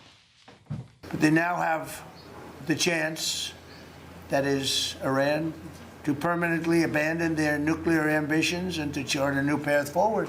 We'll see if they want to do it. If they don't, we're their worst nightmare. Well, the president's announcement led to a drop in oil prices. Meanwhile, here at home, the chancellor's being accused of being the real winner when it comes to the oil crisis. Yes, Conservative leader Kemi Badenoch and top business owners have claimed that the government are cashing in on rising fuel prices, while the Prime Minister and the Chancellor say that retailers are the real profiteers. Let's talk to news editor at the Press Association, Theo Usherwood. Morning. Very good morning. I mean, my head is just spinning with all of this now. So what I think it comes down to, obviously, the government has fuel duty on a litre of petrol, which is just over 52 pence in every litre of petrol sold at the pumps. But then they've got VAT, which is 20% on top of that. And that, of course, is a percentage. So that goes up and down as the price of petrol goes up and down at the pumps. And at the same time, the Chancellor wants to go ahead, press ahead with this fuel duty increase, incremental 5p in the litre, going through right till the beginning of next year. And the accusation from Kemi Badenoch and the Tories as a result of this is it's slightly hypocritical to start accusing the retailers of price gouging when inevitably the Treasury, because of VAT, is going to reap higher tax receipts as a result of the prices going up. And the argument from the Conservatives and others is that the government could do is to get rid of that increase in fuel duty. There's also talk of getting rid of these policy costs, if you can call it that, on energy bills. This is from some business bosses, including the boss of M&S, also the boss of Next. They're saying that more than half of their bills are made up by these policy costs, which is completely unsustainable for businesses. Yeah, the government have, and this has been a long-standing policy that, you have these levies that go on your energy bill in order secure this transition to renewable energy. But at the moment, the argument from M&S, from the boss of Next as well, Lord Wolfson, is that that businesses simply can't afford this. Yeah. They can't afford these bills. At the same time, of course, it's not long after the increase in national insurance. Pressure on businesses right now is significant, and which is also, of course, therefore passed on to customers. But also businesses are the brink of potentially the brink of a recession. But what you're asking the government for then, in that sense, is to do something which is counterintuitive, which is to say, reduce these costs and these additional charges, which will reduce your income into the exchequer when we know we need. But the argument being, if you do that, the economy will grow faster and ultimately you'll get more money in. Yeah, but also I think it's a leap of faith. But also I think there's the other parts of this are just on these energy costs. And there's a very interesting column I read in the Times. That the power at the moment is weighted on Ed Miliband, the Energy and Net Zero Secretary. He's very pro decarbonisation of the economy, transition to renewable energy, and Keir Starmer, the argument would actually, and Rachel Reeves needs to be able to say, actually, this is the argument you have from businesses, is these levies need to go in order to relieve some of the pressure on businesses. But that's not going to happen, given what seems to be the weight of where Ed Miliband's support, his standing in government. But has Ed Miliband got too much of a grip on all of this? Because when you look at the new licensing for the North Sea, which has been completely ruled out, presumably it wouldn't lead to us actually using any more gas and oil, but what it would do, so the Conservatives say, is create so many jobs and so much increased revenue because of that, that we would make about 25 billion in tax revenue. So it's money in the bank. And inevitably, if we're not going to provide licenses, the government is going to provide licenses for North Sea oil, then businesses aren't going to invest. We've already had American firms pull out of the North Sea. So if they're not going to invest in North Sea, then they're going to invest elsewhere. And that, of course, that is the argument from from the Treasury. If you're in the Treasury and you're thinking, well, how do we get higher tax receipts in?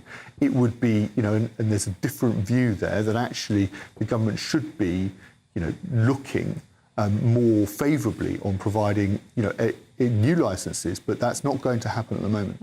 Can I ask you about a couple of things that came out of this cabinet meeting with President Trump yesterday? Yet again, coming out to attack Sir Keir Starmer, calling him a liberal, but also described Britain's 2 aircraft carriers as toys. Where does that leave the special relationship, do you think? I'm not sure. I was listening to Norman. I think the special relationship is it's in tatters, isn't it? It feels like, to call... the people I really feel sorry for in all of this are our armed services. I'm watching Charlie's report, veterans there, and I think, if you go back through, the last, Britain has always been an incredibly close ally of the United States. We were there in Afghanistan, we were there in Iraq, we've supported them. On this occasion, the Prime Minister has turned around and said he's not willing to provide offensive action. We've seen the damage that could be done as a result of this, to the economy in this country as a result of this conflict. And I think to describe, your closest ally as, having toys, or, you can make an argument. If you want to make an argument, attack Keir Starmer, is my point. If Donald Trump wants to attack, he's got a point to make, then attack the Prime Minister. But to denigrate British forces when we've played such a close role with America since, Second World War and in modern history, I think that's not something I would support. No, and why? Look, he's got a habit of saying things before really thinking about it. But, he had to, in effect, retract a comment he made about our armed forces previously, saying they were on the front line. Yeah. This is. I guess he's playing to a domestic audience, but I'm not sure. If there really is a special relationship, and it's going to be very interesting to see how the visit goes down with King Charles, and it's looking like it's going to go ahead, that state visit to the United States. Donald Trump was very fond of the late Queen, his mother, and can that relationship be repaired somewhat? Because I would hope at least that with that, with Charles and King Charles, Queen Camilla going to the United States, there's got to be diplomatic room to say, well, OK, if you want to have a political spat, that's one thing. We can all stomach that, right? But I think to attack Britain as a country is, especially our armed forces, given the history, I'm not sure that's the mark of any relationship, to be honest with you. Maybe this is when soft diplomacy is needed now more. Yeah, it's a really crucial. I think it's a really crucial moment for the king, and it's imperative we get that relationship back on track. Do you think we are almost out of time with you, Theo? But do you think Keir Starmer played that card too early in terms of the state visit and using the king in that way? He played it because of Ukraine. Yeah. He played it that first state visit. He played that because Ukraine was in it was on the table, and he needed to try and win. Europe needed to try and win the support of the president. That, of course, that conflict rumbles on. But in terms of Iran, they've made Number 10 have clearly made a calculation, and I think it's proving at the moment to be correct of the effect we're seeing on the economy, that to be dragged into a conflict where there is not necessarily an immediate prospect of winning the economic side of it, at least, is dangerous. All right, Theo, for now, thank you very much indeed. Thanks, Theo. Now, at 13 minutes past 7, overnight, GB News' Charlie Peters has joined veterans in a sleep-out challenge to raise awareness for military veterans who find themselves without a home. Well, he's joining us now from Maidstone in Kent. Morning, Charlie. How are you feeling? Morning, feeling great, Stephen and Ellie. Probably got more sleep than the both of you, starting work as early as you do. But yes, it was all very cosy here last night in Kent, sleeping in a trench with hundreds of others who are raising money for Royal British Veterans Enterprises. They support veterans who are looking for work, but also who are in crisis, who are experiencing homelessness and are looking for support, who come to them in that moment of crisis. And they do so much to get veterans back on their feet, get a roof over their heads, and most importantly of all, give them work. So many interesting people here who've been contributing to the charity, and I want to speak to one of them now. She's called Rachel Ladd. She's the wife of a veteran. You were here as the sleep out last night, Rachel, of course. How did you find the event, and why is it so important to you to be part of the great Tommy sleep out? Well, to be honest, I was a little bit anxious about coming. Really feel the cold, but actually it wasn't as bad as I thought it was going to be. A bit of cardboard underneath helped, and I phoned my husband, and he basically told me, you need to sort your shelter out, you haven't done it right, you've got it in the wrong direction. So I got all that sorted, and I had 12 layers on, so I was fine in my sleeping bag. Why it's so important is my husband has just transitioned out, so he's been out 2 years now. He's had a relatively smooth journey out. There are lots of veterans who have a really challenging journey out, and that's why it's so important. He's got community behind him, he's got family. So many of them don't have that. They come out and they're just cut off, and there's no more connection for them. And this sort of experience last night, so many people were here, there was almost a sense of camaraderie last night, some of that military spirits that your family have experienced as well. Yeah, the community and the feel here, there's a real buzz, and just hearing people's stories and why they're here and how much they've raised. Like, I'm a newbie, this is my first one. I met a guy, Steve, last night, who this is his 5th, I think. And coming in, I was like, I'm going to know no one and all of that, but actually I just felt this kind of big warm hug, and people are like, oh, you sorted? And it was lovely, it was really lovely. Rachel Ladd, thank you so much. It was lovely. And great to see you this morning. Lots of fresh faces here, of course, Stephen and Ellie, because hundreds were here, but also thousands taking part in this event all over the country this month. Now, they support about 500 veterans a year. It's a very significant uptake that the charity has to do. And there's one remarkable statistic they have, which is that of the 73% of those who approach the charity in crisis who then get out and get into housing, those 73% find work. That is absolutely critical for that process. And this is one of the teams that's been supporting this event, the Rapid Relief Team. It was pretty cold last night in the trenches, but they were there to give us a hot meal in the morning. I'd like to speak to Piers Crane, who's right here with us. Piers, tell us why you do this and what your organisation does. Sure, so Rapid Relief Team is the charitable arm of Plymouth Brethren Christian Church. We're here this morning serving hot meals to the volunteers for the Great Tommy Cookout. Have been here all night, so a hot meal and coffee went down really well. We specialise in catering, We're from the Maidstone team of RRT, so we've bought all the tent or equipment which we can deploy rapidly, set up at 4 o'clock this morning, ready to serve the meals at 6 o'clock. And we can work together with other teams around the country out of our 85 UK teams to come together to spread compassion in action. Brilliant. And particularly through high quality catering. Brilliant. Well, it certainly was high quality. Thank you so much, Piers. And they're just one of the many people here who have been supporting this event. Royal British Veterans Enterprises, they've done so much for the veterans community, and so have GB News viewers and listeners. Last night we were here getting stuck into our trenches, getting that sense of the military spirit, that sense of camaraderie. Hundreds of our viewers and listeners donated last night, which has gone down very well with the organisation here. Every penny that GB News viewers and listeners donate to Royal British Veterans Enterprises goes towards supporting veterans who are experiencing homelessness, looking for work. In a moment of crisis, they did so much for us. GB News viewers and listeners are doing so much now for them. Such an important cause. Charlie, thank you so much. Yeah, brilliant. Well done, you lot. Yeah. Well done. You're a generous bunch, and it's really appreciated by all these charities that you give to. Yeah, you never let us down, Yeah. especially when it comes to our veteran community. They always dig deep, don't they? It's good. It's a good thing. Right, at 19 minutes past 7, Christopher Hope, our political editor, has spoken to the Labour MP Luke Charters about a potential social media ban for under-16s. Well, the MP urged lawmakers to take their time before introducing a ban. Earlier this week, the House of Lords supported that proposal to ban teenagers from social media, widely seen as an attempt to speed up the government's decision.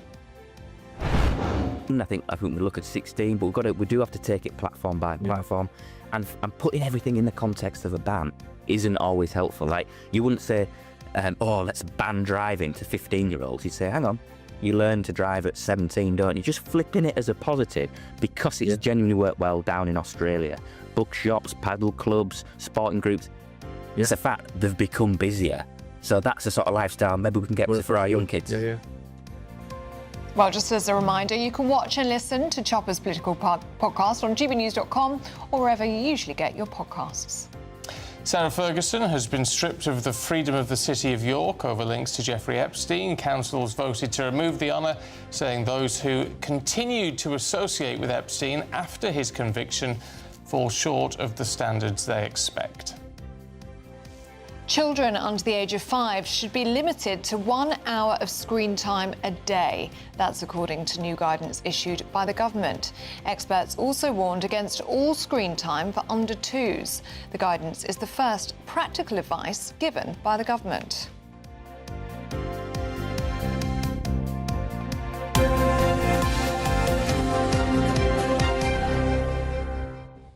Right, at 20 past 7, it's time to see what the weather's going to do for you today.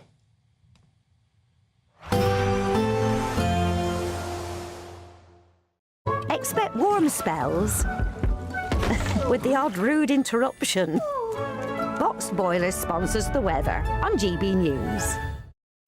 Morning, welcome to your latest weather update from the Met Office here on GB News. Today, a fairly dull, damp affair for most of England and Wales. For Scotland and Northern Ireland, something a bit brighter, some sunshine, but also some showers and a cold wind picking up, particularly in the far northwest, where the showers will turn to snow over the hills and mountains. Dull, damp, rain and drizzle across much of England and Wales. Should cheer up a little bit over northern England and North Wales through the afternoon, but further south it'll just stay a bit grey. It is a bit milder than it has been.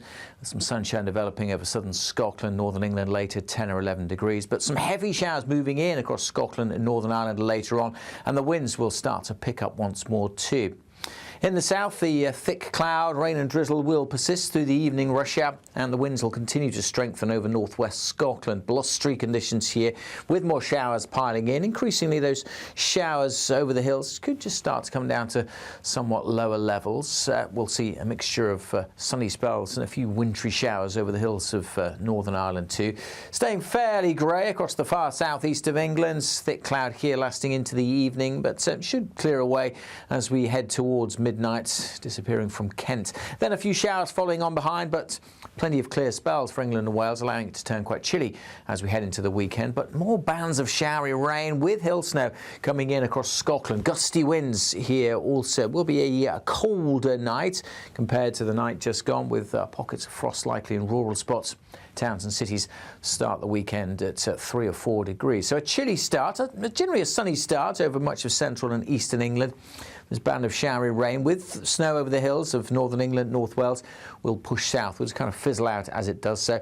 Gusty winds further north with a mixture of sunshine and more showers. Again, some snow likely over the hills. Temperatures 9 or 10 degrees, but feeling colder on Saturday with the wind. Expect warm spells with the odd rude interruption. Boxed Boilers sponsors the weather on GB News. Now, do stay with us. Still to come, a question this morning: should we ban sick leave for mental health? We're debating that after it was revealed a record number of employees are pulling sickies over anxiety and stress. More in a moment. Hi, I'm Michelle Dewberry, and my show is your opportunity to cut through all the noise and dive in headfirst to some robust debates. Ideas clash. Situation, no, isn't it? No, Because the failure is... You're deliberately avoiding my point. Nothing's held back. And if you think this is the end of it, wait for more. And we do not shy away from the difficult stuff. Sometimes I want to shake people and say, if only you understood. So join me on Jubes & Co. weeknights at 6 p.m, only on GB News, Britain's news channel. Exciting news. Every Friday, my Patrick Christie's Tonight Show is going to have a twist to it. We're welcoming some special guests. You. That's right, on Fridays I'm going to be doing my show in front of a live studio audience, because this show is about you and what you have to say. It's going to be the same big debates, same big topics, same big opinions. But every Friday night at 9 p.m, you are invited to come on down to Patrick Christie's Tonight to be a part of the action. Only on GB News, the People's Channel, Britain's news channel. From the school run to the home run, watch a new show for all of Britain. So he can say whatever he wants. A straight-talking show where all voices are heard. And, you know, when are we going to stop talking about smashing the gangs and actually do it? With the stories that matter from every part of our country. There's a bit of a crash landing there for your Chancellor. Bold, fearless and standing up for you. That's me, Martin Daubney, 3 p.m. till 6 p.m, weekdays, here only on GB News. The People's Channel, Britain's news channel. Westminster's full of talk, but out here, it's the real world. Am I allowed to talk now? No, that's it. This is where it matters, real people and real lives. That's what politics is all about. In fact, has Trump made a good start? No. Straight answers, no spin, and just a couple of pints. How many fingers have I ever got up? About 10. So join me for Lee Anderson's Real World every Friday at 7 p.m, only on GB News. The People's Channel, Britain's news channel. Britain deserves a newsroom that puts the facts and your voice first. Well, and that's what you get on GB News. Lively debates, lively conversation. And we're not afraid to hold power to account. And each other. So join me, Andrew Pierce. And me, Miriam Gates, for Britain's Newsroom, weekdays from 9:30 on GB News. As soon as it hits 11 and the headlines come in, Late Edition brings you the breaking news from all the front pages. because the news is going to happen. So get a head start today. Patrick Christie's Tonight, Late Edition. Alex Armstrong Tonight, Late Edition. From 11 o'clock every night. Only on GB News, the People's Channel, Britain's news channel. At GB News, we love to hear from you, our loyal community. So drop us a line at gbnews.com/yoursay. There, you can talk to each other and also to the presenters live on air. gbnews.com/yoursay, because GB News is your channel, Britain's news channel.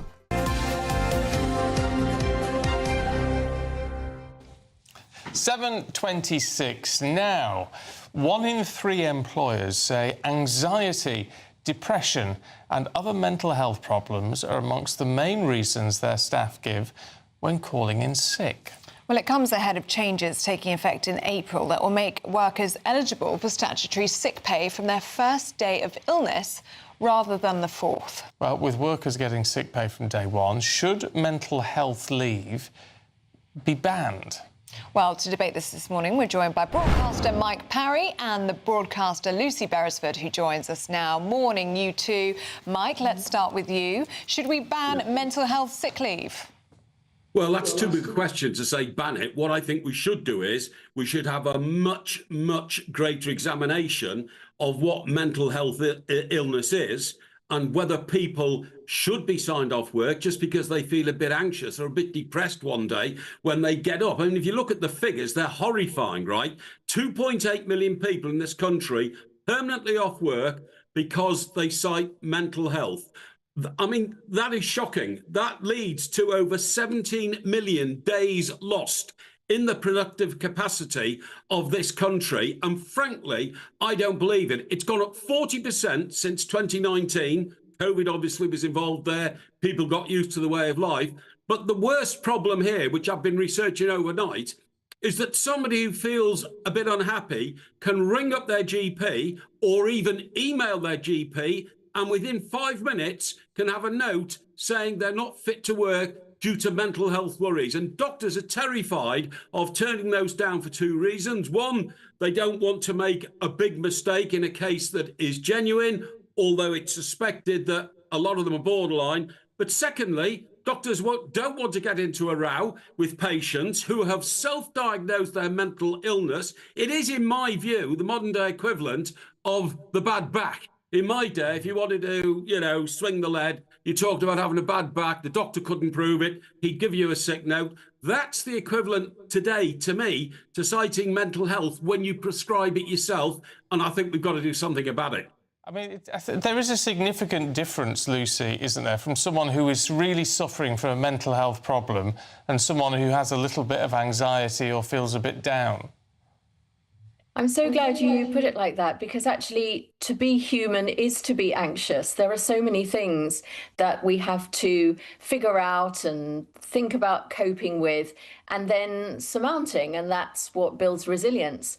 And I think there is a very clear guideline from the medical world, which is that if you have a particular condition for a minimum of 2 weeks, then we can start talking about an actual diagnosis. But what Mike is drawing attention to is the fact that the system is being gamed by a lot of people, and that's because they can game the system. And whether we think that that's due to COVID or the working from home environment and people got used to having a different way of living, there is definitely a problem with people thinking, okay, I might be feeling a bit off.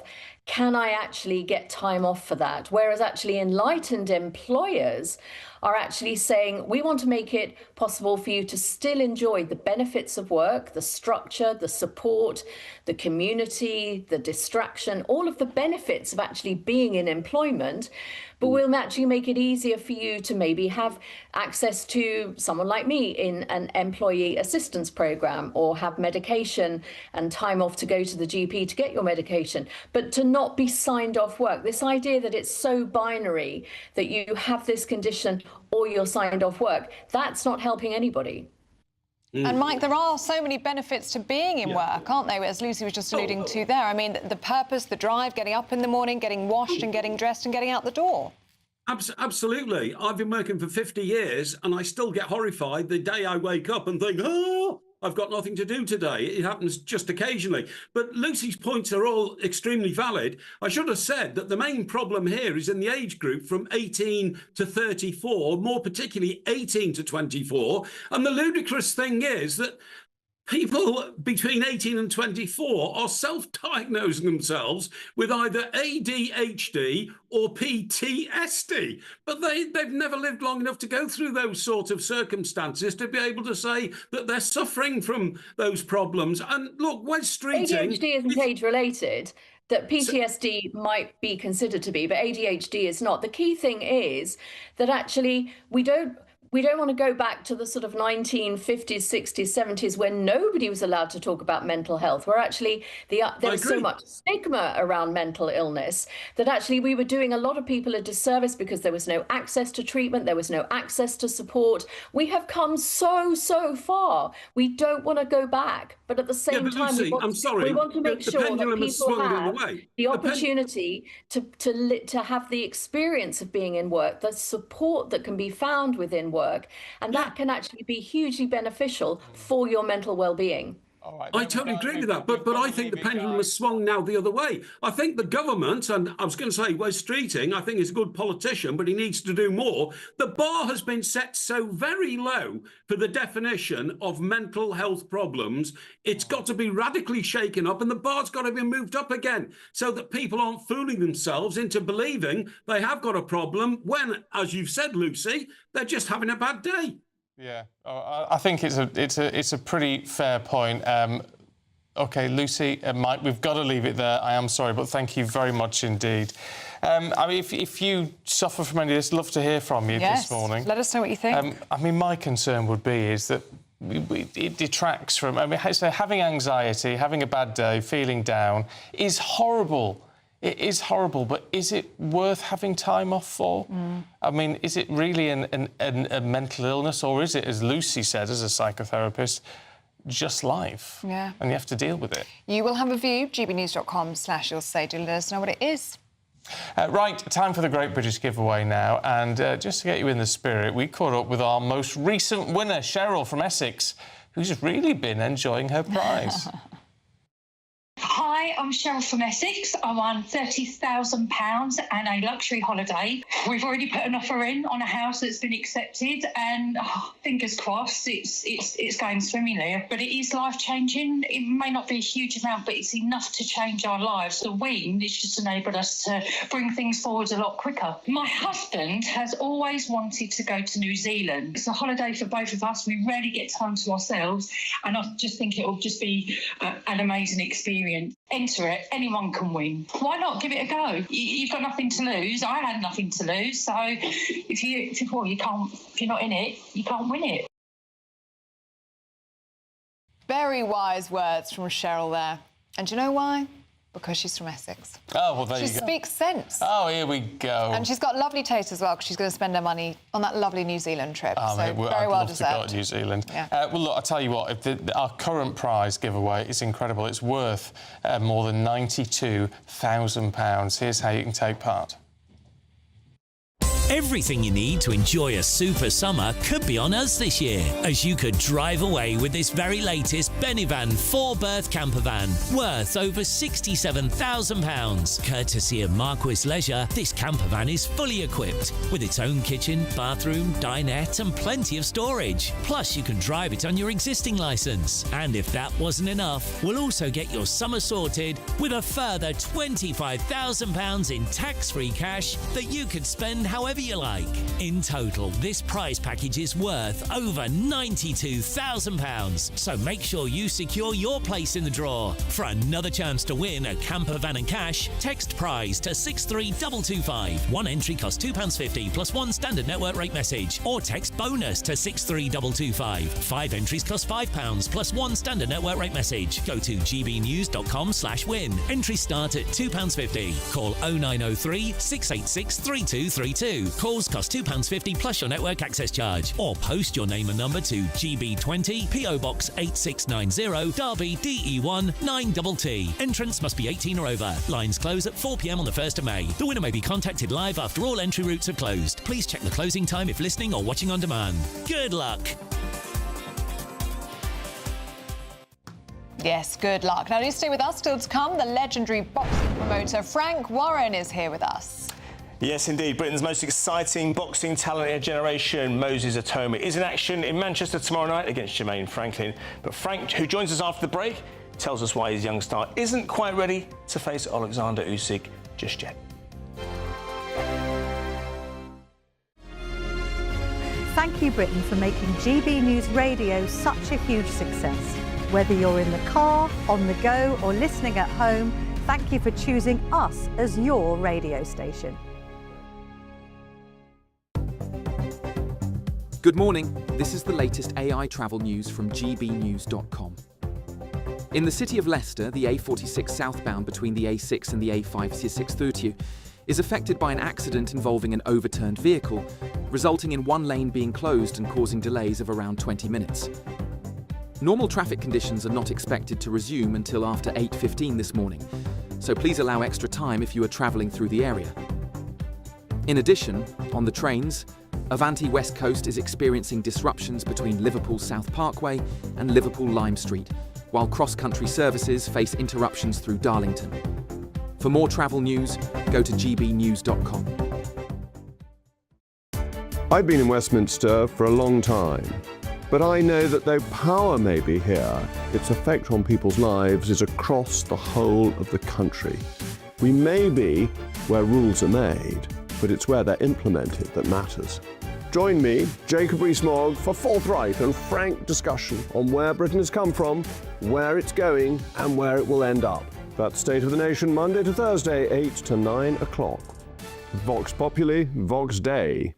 Westminster, the ultimate clique. And you're fighting like rats in a sack. But here on the Camilla Tominey Show, we ask the questions the establishment media is too scared to ask. OK, let me ask you a straight question, because I know you're a straight-talking politician. Whether it's net zero, illegal immigration or law and order, nothing is off-limits. You had the power then.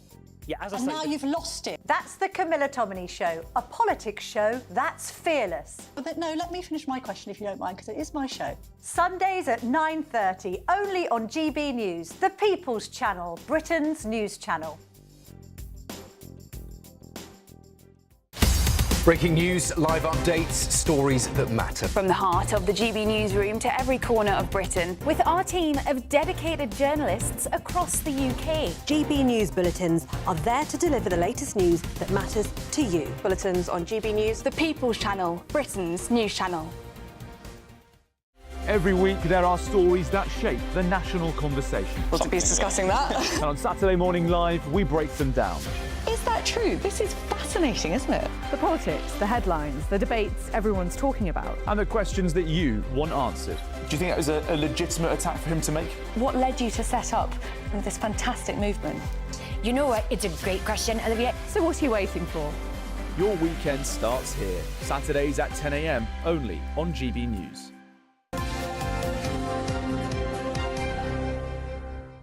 Now we all know Aidan likes a celebrity guest, don't Yes, I do. I do. Who have you got? I've got Frank Warren. Let's hear from him right now. Frank, are you there? I am. Good to see you, Frank. Good morning to you. Welcome again to GB News. Now, look, big fight tomorrow night. You've got Moses Itoma up there. I don't think I've ever known so much hype surrounding a young British fighter. Tell us more about him for those of our viewers who may not be familiar with him just yet. Well, he was undefeated as an amateur. He won the European Amateur Championship, then won the World Amateur Championships at heavyweight. In the European, he knocked everybody out all the way through in all the rounds. And in the World Championships, the ones he didn't knock out, he floored. He then turned pro at a very young age of 18, didn't have any senior bouts as an amateur, and he's undefeated. He's 13-0. He's quite a, for me, and it's not hype, he's probably one of the most unbelievable talents that I've been involved with at such an early age. And I've promoted Ricky Hatton. He turned pro when he was 18, Nassim Hamid. And he's well up there with them at this stage of his career. He's got a tough fight tonight. On Friday night. I'll get it right in a moment. On Saturday night, he's got a very tough fight against Jermaine Franklin, who's never been stopped. He's had 26 fights and only lost 2. The 2 he lost, one was 4 years ago to AJ, who, as we all know, is a big puncher. He couldn't put him away. And the other one he lost was against Dillian Whyte. And Dillian Whyte and his fight was, a lot of people felt he won the fight. So he's a tough guy. So this is going to be a big, big moment for him in his career. And make a decision then after that. If he comes through, I hope he come through, where he fights for the world title this year.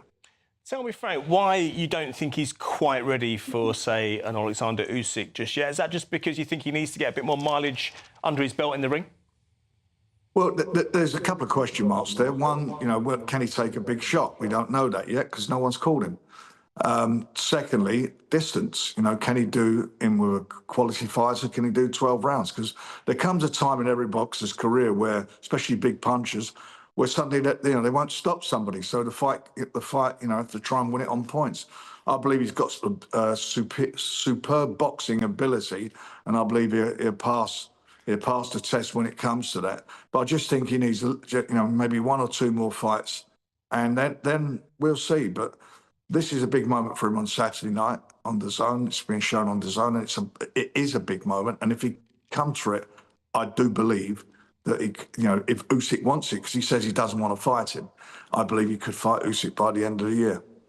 Now, tell me about the undercard, Frank, because it's a big night for Manchester sport as well at the Co-op Arena. Just tell us who else we should be looking out for.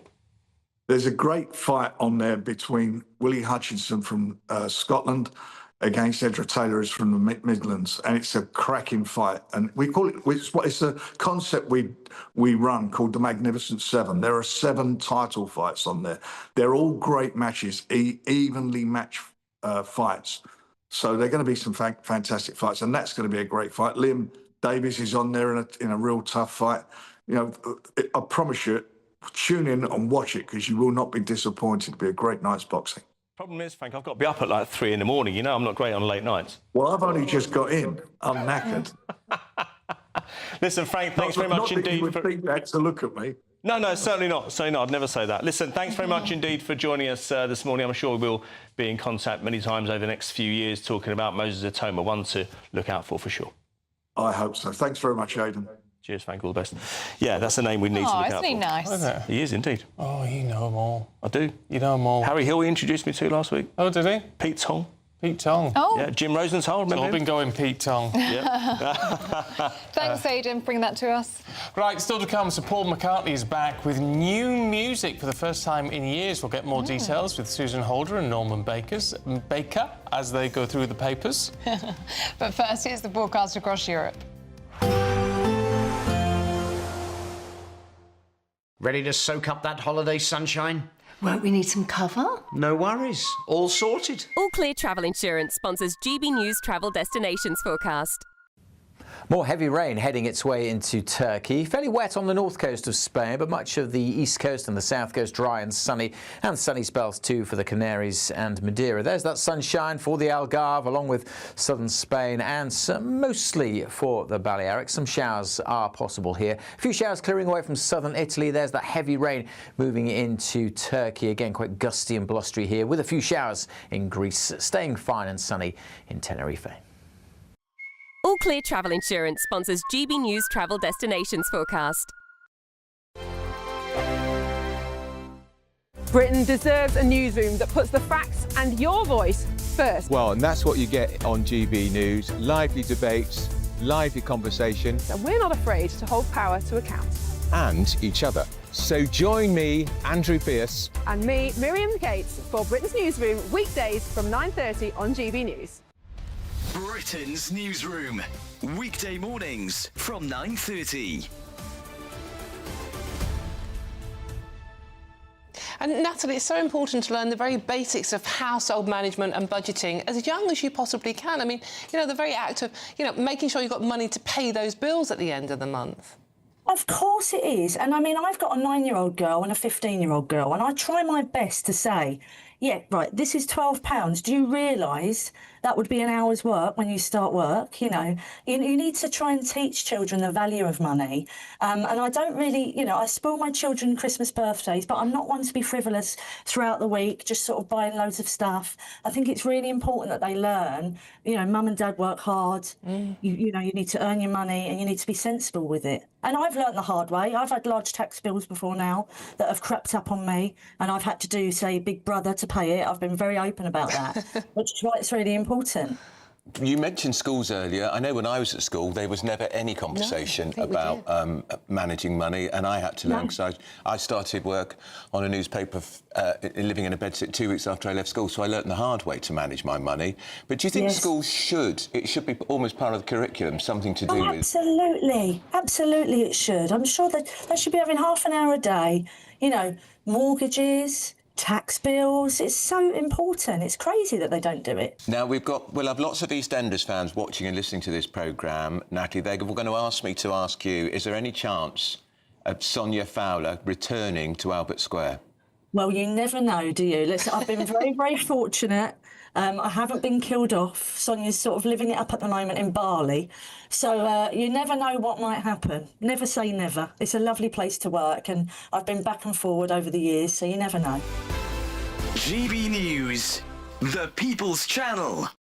As soon as it hits 11 and the headlines come in, Late Edition brings you the breaking news from all the front pages. because the news is going to happen. So get a head start today. Patrick Christie's tonight, Late Edition. Alex Armstrong tonight, Late Edition. From 11 o'clock every night. Only on GB News, the People's Channel, Britain's news channel.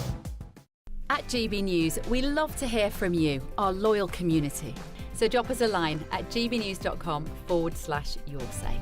There, you can talk to each other and also to the presenters live on air. gbnews.com/yoursay, because GB News is your channel, Britain's news channel. Right, time for... Oh, sorry, you go. We're so keen to talk to Susan Yes, Holder we and Norman are. Baker. We are. Let's start with... I can't speak this one. I'm going to give up. Shall we just take over? Angela Rayner, Norman. Oh, Angela Rayner, Let's yes. start with her. Well, she started this podcast and she's got Michael Gove in the first episode, talking about housing. And the suspicious papers, of course, who see a cynical manoeuvre behind all this, believe this is because she wants to improve her profile and then challenge Keir Starmer after the local elections. I wonder where they got that idea from. Yeah, when Labour have a terrible local election, as they will. I mean, it might just be that she's got some time on her hands because she's no longer Deputy Prime Minister and she wants to do something interesting. However, is this a cynical ploy to get herself more popular for the leadership challenge coming ahead? That's the issue, really. She's been quite busy in the past few weeks, hasn't she? She was on a Zoom call with city bosses a few weeks ago. Well, I mean, like you say, she has got to do something to fill her days, I suppose, to be quite honest. And I kind of, I mean, the thought of... You've got to be careful what you wish for, haven't you, with Labour? Because as much as we all think Starmer is a bit of a goose... Not everybody does? Not everybody does. Well, yeah, no, OK, I'm talking... Just trying to bring about the people who just do trying to think bring some that. balance No, to that's the... fair. No, you're right. But what I'm saying is, for the people who think he's a goose, that we think he's a goose, you've got to be careful about who's lying in wait to kind of come in on the back, because you could go from the devil to the deep blue sea From there. frying pan to the fire. Indeed. But I do think I think it's a fair thing for Angela Rayner to do. But if journalists are cynical, then politicians are equally cynical. They are indeed. Nothing wrong with her doing it, I don't think. Keir Starmer's actually, amazingly, sort of found himself by accident in the right position, I think, on the Iran war. His ratings are going up in a way because he's been standing up to Trump, and that's been quite popular. But that hasn't helped the special relationship, has it? Helmut Schmidt, who was the German Chancellor 40 years ago, said the special relationship is so special, only one side knows about it. The trouble with Starmer's position as well, though, is it's all very fair to say, he's standing up to Trump, he's standing up to Trump. What I think it has exposed is we didn't have much to offer anyway, and I think that has been quite a revelation to people of how people have been telling us for years that we've under-resourced and that we've cut back, and now we see it. And I think that really is the question and the issue. I think we've had to borrow a German frigate to go to the high north. I mean, I think that has been a real shock to a lot of us, just how ill-prepared we are, and that's got to change. It's got to change. Should we have a look? Because I know you're a big fan, and obviously close personal friends with Sir Paul McCartney, Susan. I've met him a few times. I wouldn't say we're close. He knows who you are. Yeah, maybe that's a good thing. Maybe that, anyway, that's a whole other story. But Paul McCartney is back in the newspapers, all across the papers today, just because he has a release of new music, which is actually quite reflective. And, I don't want to kind of get too much into kind of the poignancy of it, really, because I just find... I am a big fan of the Beatles, as is Norman, obviously.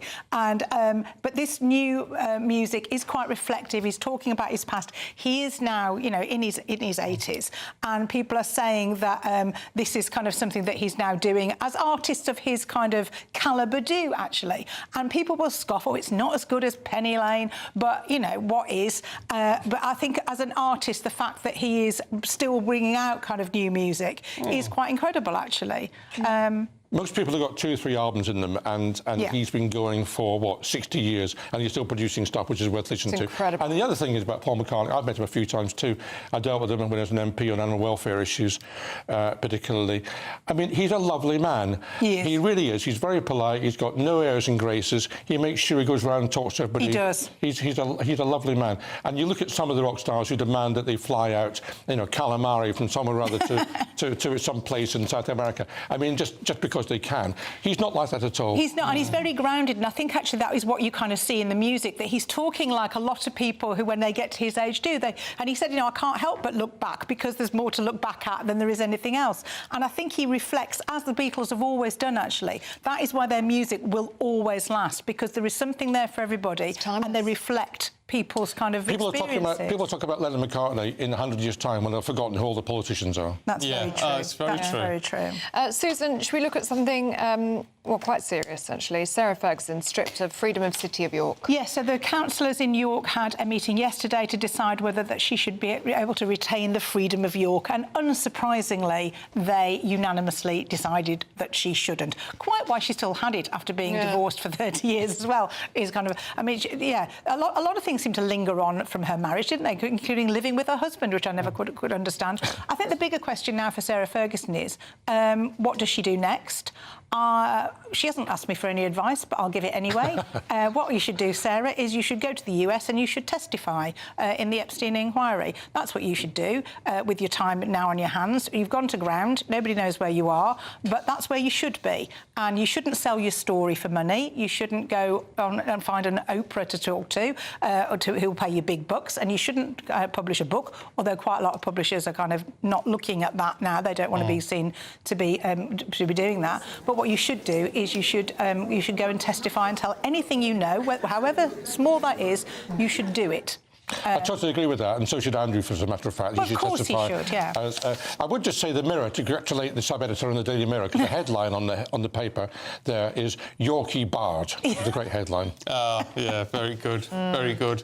I was just going to go to another one, but we haven't got time, actually, because we're down to our last 25 seconds. But I'll tell you what we will talk about in the next hour is our greatest adverts. Oh, yes. Yes, fantastic. Because we've got some really good ones. And the one that's number one, I'm sure you'll look at it and go, actually, it just works. And I don't know why. So we'll tell you that in the next hour. I think it'll be lots of people's favourites. Yeah. Lovely. Susan, thank Norman, you both. Thank you very much. Let's have a look now at the weather.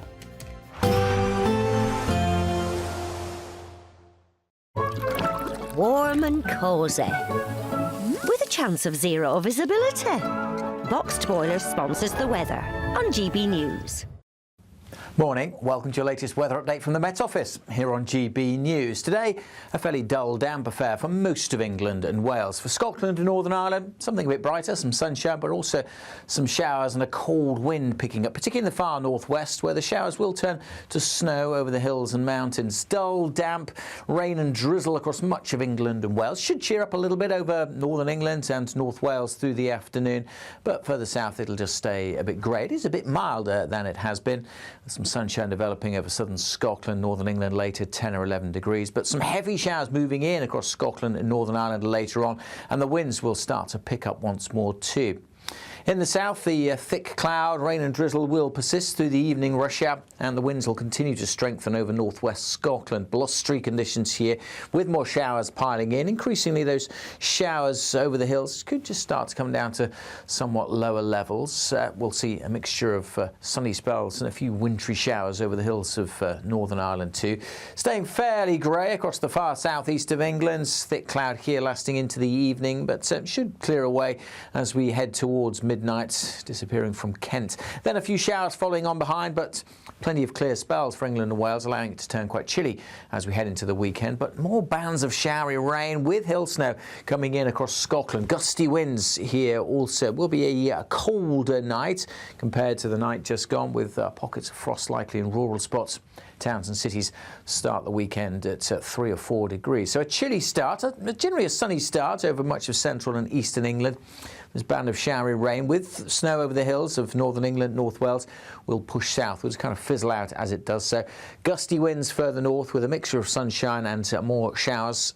Again, some snow likely over the hills. Temperatures 9 or 10 degrees, but feeling colder on Saturday with the wind. Warm and cosy, with a chance of zero visibility.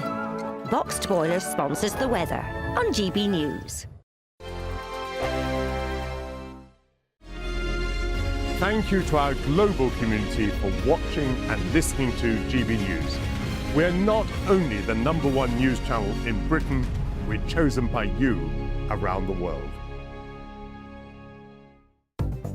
Good morning. This is the latest AI travel news from gbnews.com. On the A47 southbound, congestion is steadily building from Nantgarw to Corriton, so allow extra time for your journey.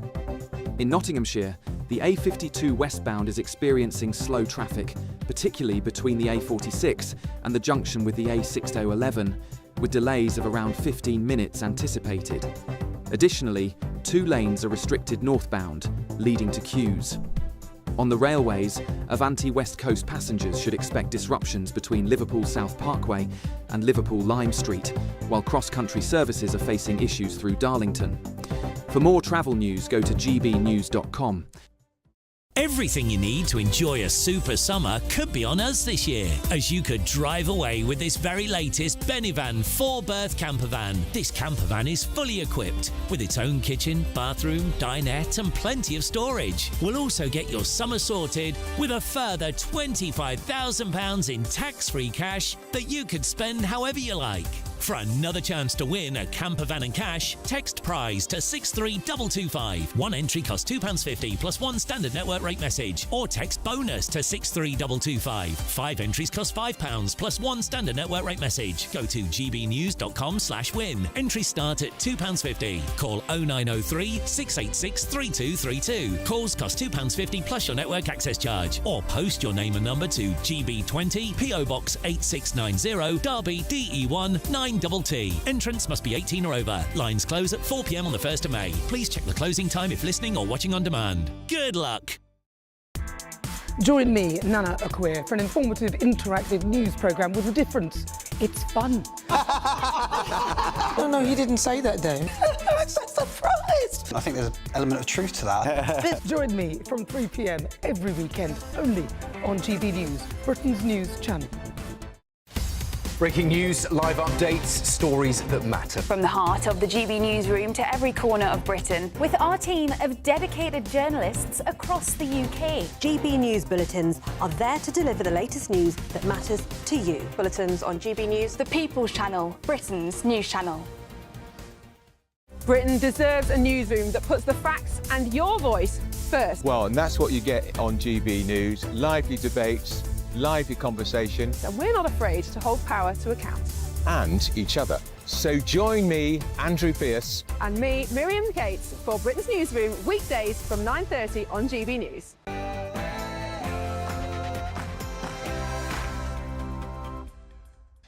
Good morning. President Trump gives Iran 10 days to open the Strait of Hormuz or suffer more strikes on their energy plants. Just after the president launched another attack on the Prime Minister, labelling UK aircraft carriers as toys. Your Prime Minister was not there, as you know. He was there after we won. He said, we'd like to send some ships. I said, we already won. We don't need them anymore. Well, it leads many to ask, is the special relationship dead in the water? Elsewhere today, the Chancellor is accused of profiteering amid soaring fuel prices, with Conservative leader Kemi Badenoch leading the charge. America's biggest Conservative gathering is underway. Ben Leo spoke exclusively to Trump's former Border Control Commander-in-Chief, Greg Bovino. I'll tell you what, to our brothers and sisters there across the pond, we love you. We know what you're up against. Our citizens are up against the same thing you are when it comes to illegal immigration. Invite me over, Ben. I'll be happy to deport some illegal aliens out of England. Also today, we'll be joined by businesswoman and star of The Apprentice, Linda Plant, to explain how small to medium business owners are going to be hit by new tax rules. That's at 8:20. In a broadcast exclusive, 22-year-old student Keely Goodwin, one of those people who caught meningitis. She was actually just sharing a vape. We spoke to her mum last week. She's well enough to speak to us herself this week, so we'll do that a little bit later. It was a hat-trick of heartbreaks for the host nations last night as Wales, Northern Ireland and the Republic of Ireland saw their hopes of qualifying for this summer's World Cup dashed in the playoffs. We'll have reaction later this hour. Not quite as cold out there this morning compared to yesterday, but it is going to be fairly cloudy with some rain and drizzle across England and Wales. Something a bit brighter further north, but showers will develop and the winds will strengthen. Join me later for a full forecast for Friday and a peek at the weekend. It's just gone 8 o'clock. I'm Stephen Dixon. I'm Ellie Costello, and this is GB News Breakfast.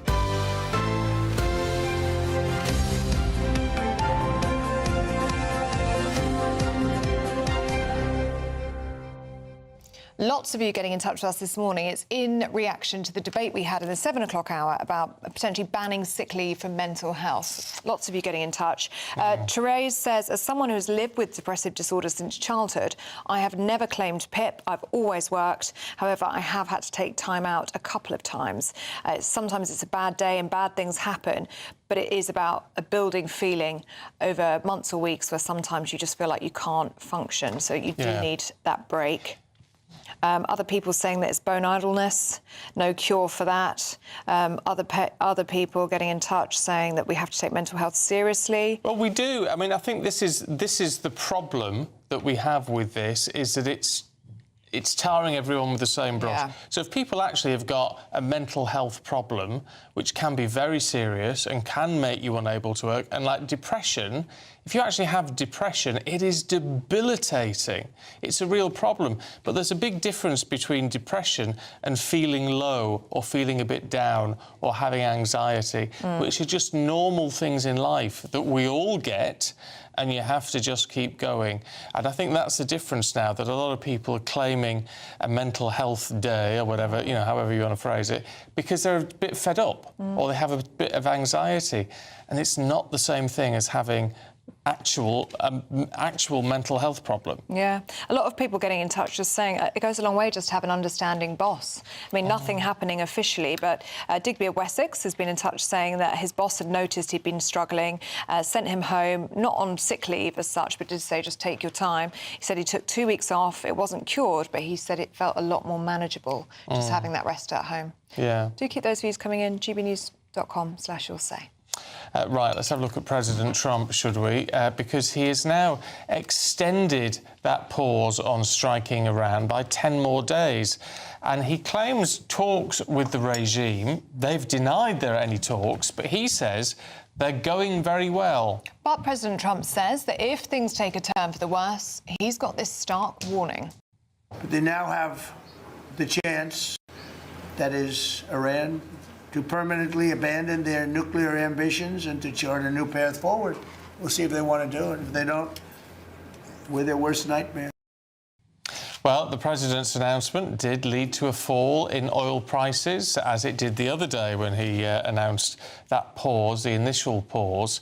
But here at home, the Chancellor, Rachel Reeves, is being accused of being the real winner of the oil crisis in the UK. Yes, the Conservative leader, Kemi Badenoch, and top business owners have claimed that the government are cashing in on rising fuel prices, while the Prime Minister and the Chancellor say the retailers are the real profiteers. Let's talk to news editor at the Press Association, Theo Usherwood. Theo, morning to you. What's the Chancellor meant to do under these circumstances? It's a tough one because the prices change day by day. Yeah. You can't alter policy day by day. But is she taking advantage of this problem? There's an inherent advantage with the rising cost of fuel because, of course, whilst you have the fuel duty itself, which is just over 50p in every litre sold, you've also got VAT, which is 20%. So as the price goes up, that 20% share, will go up. And the Chancellor is obviously, at the moment, pressing ahead with her decision to increase fuel duty by 5p. It's staggered between September and January of next year. And I think we can expect the Tories will make increasing, and Reform for that matter, Robert Jenrick's been out, and there are pictures of him at the pumps yesterday, will make increasing calls for the Chancellor to reverse that decision to increase fuel duty. And Norman Baker earlier was making an important point. It's been frozen since 2011 when the Tories came in. So it became, as it was frozen every year, it was like a political victory for the Chancellor of the time. But it has become, it is always a de facto that was the tax. But the government hasn't confirmed that it is going to put it up. They just have refused to rule it out at the moment. That's a difference. Yeah, that is a difference, and you're quite right to point that out. But at the moment, it's going up. But I think, they've got to look at this one really closely because people are feeling the pinch, and there are a small minority of people who may drive their cars because they enjoy driving their cars or they don't like taking public transport. But people rely on their cars. Maybe your viewers rely on their cars to get to work, to take the kids to school. They live in rural communities and public transport just isn't an option. And so when the cost goes up, and I said to you earlier, I filled up my car, it was £90, up from sort of around £65, £70. That's really painful for people when they're not seeing their salaries go up by anywhere near that percentage. And of course, it's not just political voices on this, is there? There's business voices as well. You're quite right to raise that. The businesses, we've got M&S in the Mail, Next, the boss of Next also in the Mail, making the point that actually the Chancellor of the government could offer real relief when it comes to energy bills. There are fears that what's happening in the Middle East could, precipitate a recession in this country. The OECD has come out and said that of all the G7 nations, Britain has been hit the worst by what has happened in the Middle East. And if businesses go under, nobody wins. It would be disastrous, and a recession in this country is not what we need. And I think that's for the Chancellor who wants to spend money, yes, on things like the NHS or on public services, there is that inherent balance between, and I think there's been a recognition that they've not always got this balance right since Labour came into power, between actually trying to raise the money for the things, the public services we need, but also recognising that you can't just lay on ever-increasing costs in taxes and levies on businesses that are the backbone of this economy. But this is what I don't get. Certainly with the fuel duty, if that were, it's why I sort of think it won't go ahead, because it would be political suicide, wouldn't it? To a nation where a vast majority of this nation are struggling with the cost of living, it's going to get worse because fuel and food inflation because of the result of increasing transport costs and all the rest of it. So we're all going to have less money in our pockets, and then you increase fuel duty. It just never wash with anybody. Well, I think the government's biding their time. They'll be welcoming, there'll be some slight sighs of relief, I'd imagine, in Whitehall overnight as a result of those comments that you just played from President Trump, because it seems as if he's open-minded about trying to find some sort of negotiated settlement with Iran, and the basis of that would be that they don't pursue their nuclear program, because that will, of course, mean that the Strait of Hormuz can open up, and then that would hope. But you're right. Do we believe that the nuclear program, which he told us last year he destroyed, and now there's a negotiation over them not? But you can only take him at what he said on any given day. And why would we ever believe what Iran said about not pursuing a nuclear program? That was always the argument that was made when Obama was in power, that they said, OK, we're going to do a negotiation, and look where we ended up. And the destabilising force it's had in the Middle East, it backed Hamas. What happened on October the 7th? Iran is make no mistake, it is a part of this. It has long been part of an axis of evil, destabilising a key part of the world. But the way Donald Trump has taken it on, and this is, I think, the view within the British government at least, is that we find ourselves now almost in an economic war with Iran, because they have control over this key strait, which means that we're now seeing prices start to approach record levels. I don't think it'll be long before. I was looking at some of the petrol prices. We're seeing seeing north of 180 on the motorway. We end up with prices going past £2 a litre if this continues, and that's. That gets to the point where people just can't make journeys, businesses can't function. That's a very, very, unsafe place to be. Yeah. OK. Theo, thank you very much. Well, we do know, in the midst of all of this, that the UK economy is facing a bigger problem with growth, as Leo was pointing out, than any other G20 country following the war in Iran. Well, joining us with more details is Michael Wilson, the business and finance broadcaster. Very good morning to you, Michael. Why is this the case?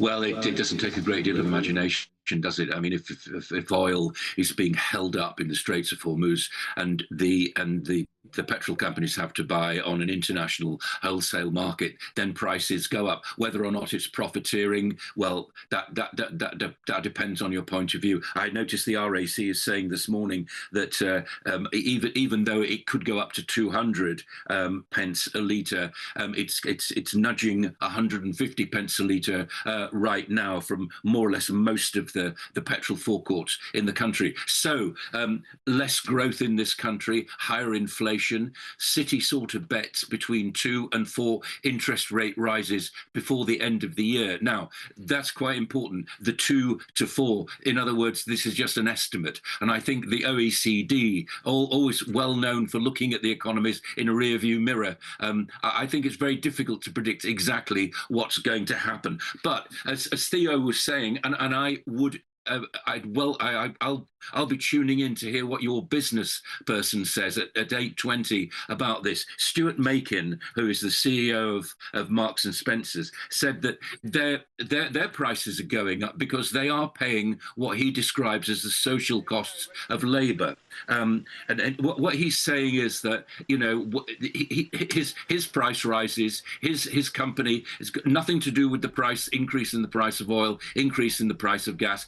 It's just these social costs, which includes national insurance increases for employers and also green taxes, number one. Number two, the CBI has also noted that the industry, that small businesses now are paying 60% more for gas and 70% more for electricity. Now, that as Theo was saying, and I absolutely join in with this, apparently that's enough to strangle small businesses. And let's never, ever forget that small businesses are the economic heartbeat of the country. Your viewers are probably employed by a small business. The Chancellor, now, why on earth would the Chancellor need a business advisor? But she does have one. She's called Katie Williams. And Katie Williams, there's just one of them.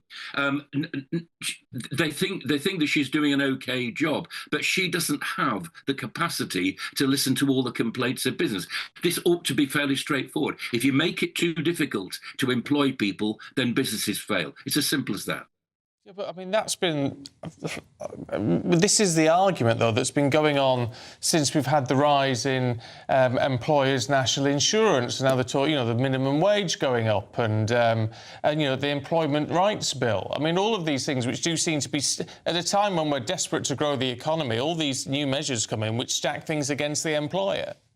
Now, what does that suggest to you? What that suggests to me is that the government does not understand small businesses and how they work. The international businesses, they're fine. They can shift their costs all the way around the world. What interests, I think, most people in this country are small businesses, so-called small businesses, that actually are based in the UK and have to deal with this. It must be very, very difficult indeed. And if there is something standing in the way of growing your business by employing other people, then clearly it needs a rethink.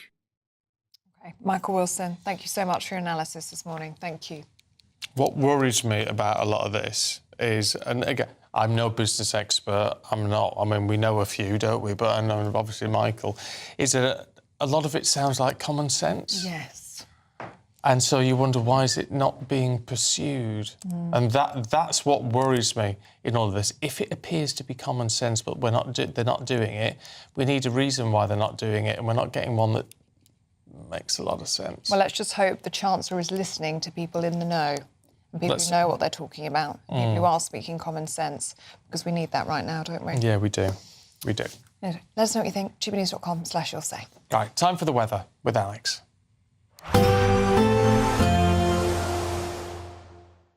Expect warm spells with the odd rude interruption. Boxed Boilers sponsors the weather on GB News. Morning, welcome to your latest weather update from the Met Office here on GB News. Today, a fairly dull, damp affair for most of England and Wales. For Scotland and Northern Ireland, something a bit brighter, some sunshine, but also some showers and a cold wind picking up, particularly in the far northwest, where the showers will turn to snow over the hills and mountains. Dull, damp, rain and drizzle across much of England and Wales. Should cheer up a little bit over northern England and North Wales through the afternoon, but further south it'll just stay a bit grey. It is a bit milder than it has been. Some sunshine developing over southern Scotland, northern England later, 10 or 11 degrees, but some heavy showers moving in across Scotland and Northern Ireland later on, and the winds will start to pick up once more too. In the south, the thick cloud, rain and drizzle will persist through the evening rush hour, and the winds will continue to strengthen over northwest Scotland. Blustery conditions here with more showers piling in. Increasingly, those showers over the hills could just start to come down to somewhat lower levels. We'll see a mixture of sunny spells and a few wintry showers over the hills of Northern Ireland too. Staying fairly grey across the far southeast of England. Thick cloud here lasting into the evening, but should clear away as we head towards midnight, disappearing from Kent. Then a few showers following on behind, but plenty of clear spells for England and Wales, allowing it to turn quite chilly as we head into the weekend. But more bands of showery rain with hill snow coming in across Scotland. Gusty winds here also. Will be a colder night compared to the night just gone, with pockets of frost likely in rural spots. Towns and cities start the weekend at 3 or 4 degrees. So a chilly start, generally a sunny start over much of central and eastern England. This band of showery rain with snow over the hills of northern England, North Wales, will push southwards, kind of fizzle out as it does so. Gusty winds further north with a mixture of sunshine and more showers. Again, some snow likely over the hills. Temperatures 9 or 10 degrees, but feeling colder on Saturday with the wind. Expect warm spells with the odd rude interruption. Boxed Boilers sponsors the weather on GB News. Now, we are thrilled to announce that GB News Breakfast has once again been nominated for Best News Programme at the Trick Awards. Yeah, we have won the last 3 years, and of course it is all down to you voting for us, for which we are very grateful. So the question is, do you think we should win again? Well, if you do, you can scan the QR code on your screen right now. If you're listening on the radio, go to poll-trick.org.uk. Yes, thank you so much. Now, do stay with us. Still to come, The Apprentice's Linda Plant is telling us why small and medium businesses are struggling now more than ever. That's next.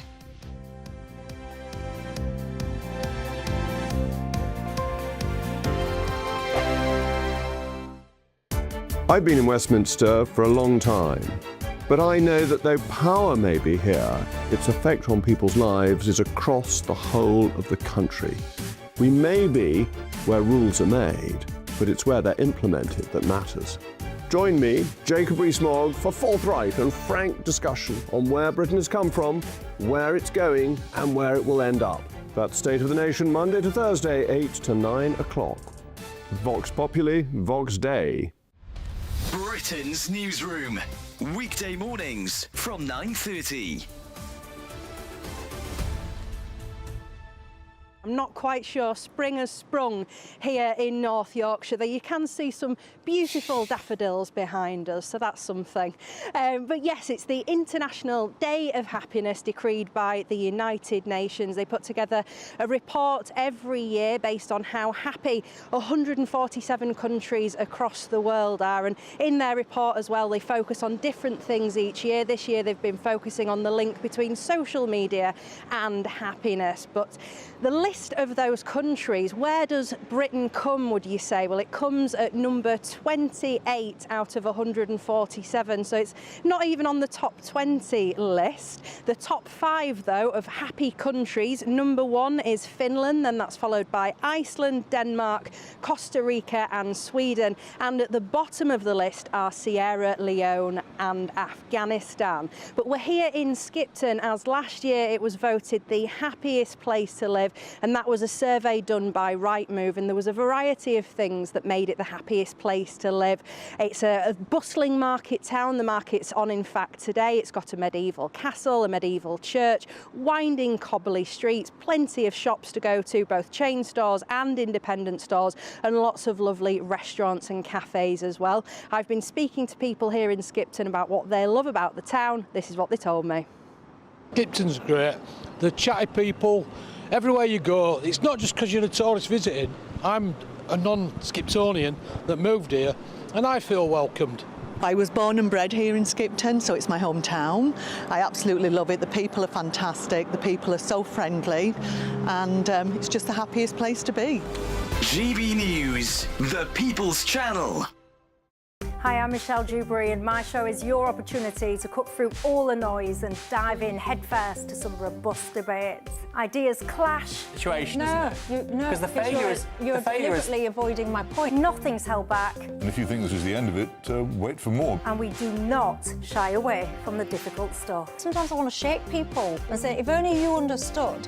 So join me on Jubes & Co. weeknights at 6 p.m, only on GB News, Britain's news channel. Loyalty points is here. They're our way of saying thank you for spending time with GB News. Through commenting on your say, voting in You Decide polls and shaping the debate, you can earn GB loyalty points.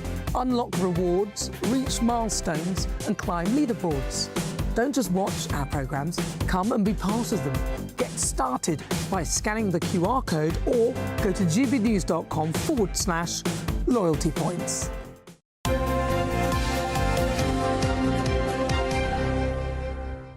Coming up to 8:23, and in the last few moments, Foreign Secretary Yvette Cooper has been speaking at the G7 in France. So we are gathering as foreign ministers today at a time of huge global instability and insecurity. We will, of course, be discussing the conflict in the Middle East, where we want to see a swift resolution that reaches regional stability and security and opens the Strait of Hormuz at a time when 130 countries have come together at the United Nations to condemn Iran's egregious aggression towards the Gulf states and also its attacks on international shipping. And that is so important because Iran cannot hold the global economy hostage as a result of what it is doing. As well as discussing the Middle East, we'll also be discussing Ukraine, where we continue to show our strong support for Ukraine that has come through a winter of attacks by Russia, and I want to pay tribute to Ukraine's strength and resilience. And at a time when we have also seen Iran and Russia provide each other with capabilities and support, and we will cover other issues including the humanitarian crisis in Sudan and critical minerals supplies, which are so crucial to all of our economies. At a time of such global instability and insecurity, it is so important that partnerships like the G7 and other countries that have been invited to join us today come together, because we know it is the partnerships that we build abroad that make us stronger and make our security and economy stronger back at home. Thank you very much. That's Yvette Cooper, the Foreign Secretary, speaking at the G7 meeting in France, talking about what they will be discussing, what they have been discussing, including, of course, the Middle East, Ukraine, the humanitarian crisis in Sudan, and saying that partnerships like the G7 are more important now than ever. Yes, interesting. She didn't say a great deal. No. I don't think. But, I mean, what she was doing, she condemned Iran, but not saying we'll do anything to resolve the situation. I don't know. I mean, maybe it's just she's just being diplomatic, but I just thought... The government aren't being very careful on all of this, aren't they? In effect, she just really didn't say anything there. It's a bit of a word salad, I think. Anyway, let us know what you think. Anyway, look, back here, from next month, the way millions of self-employed workers and landlords manage their taxes will change. But with many businesses already under pressure, could this make matters worse? Let's talk to Linda Plant, best known for her tough interview style on The Apprentice. Oh, good morning to you, Linda. It's nice to see you. Look, tax is so confusing at the very best of times. But with these new rules coming into force, what does this mean for those people affected? Well, making tax digital, obviously, I think actually it's a good thing because a lot of small businesses, they struggle and they don't realise that one of the most important things is to have good financial in order, to have your finances in order. And making tax digital is going to be reporting every 3 months. And incredibly, they didn't have it in my day, but you've got Intuit QuickBooks, which is there to help with the software, to help small businesses, to make it easy. It might be a little bit tough at the start, but there's help, it's not expensive, and they will be able to have their finances in order because reporting every 3 months will force them to look at the finances, the important part, and make sure they're on the right tracks with the profitability and their banking and everything else. So although it might seem a little bit tough at first, a little bit confusing, there's help out there. There's a lot of help from Intuit QuickBooks, and I really think it's going to be a good thing once they master it, and people should not be afraid. They really shouldn't be afraid. It's not going to be that difficult. Lots of people will be concerned, won't they, Linda? Because, as we know, small and medium businesses are the economic heartbeat of this country, and many of our viewers and listeners will be watching and listening this morning and they'll be employed by a small and medium business. They will be concerned or a bit worried about how these changes are going to impact their employer. Well, yeah, but I think in a way it's going to be a good thing because if you've got a small business, sometimes you just neglect the financial side. Put all the receipts in a shoebox. Let's look at it at the end of the year. This way, you have to keep on top of your finances. You have to keep on top of your receipts, on top of your profitability. And honestly, the software from Intuit QuickBooks makes it all so easy. So I think Forgive me, Linda. I mean, right, the software itself, right, OK, it helps, and obviously staying on top of your accounts is a very sensible thing.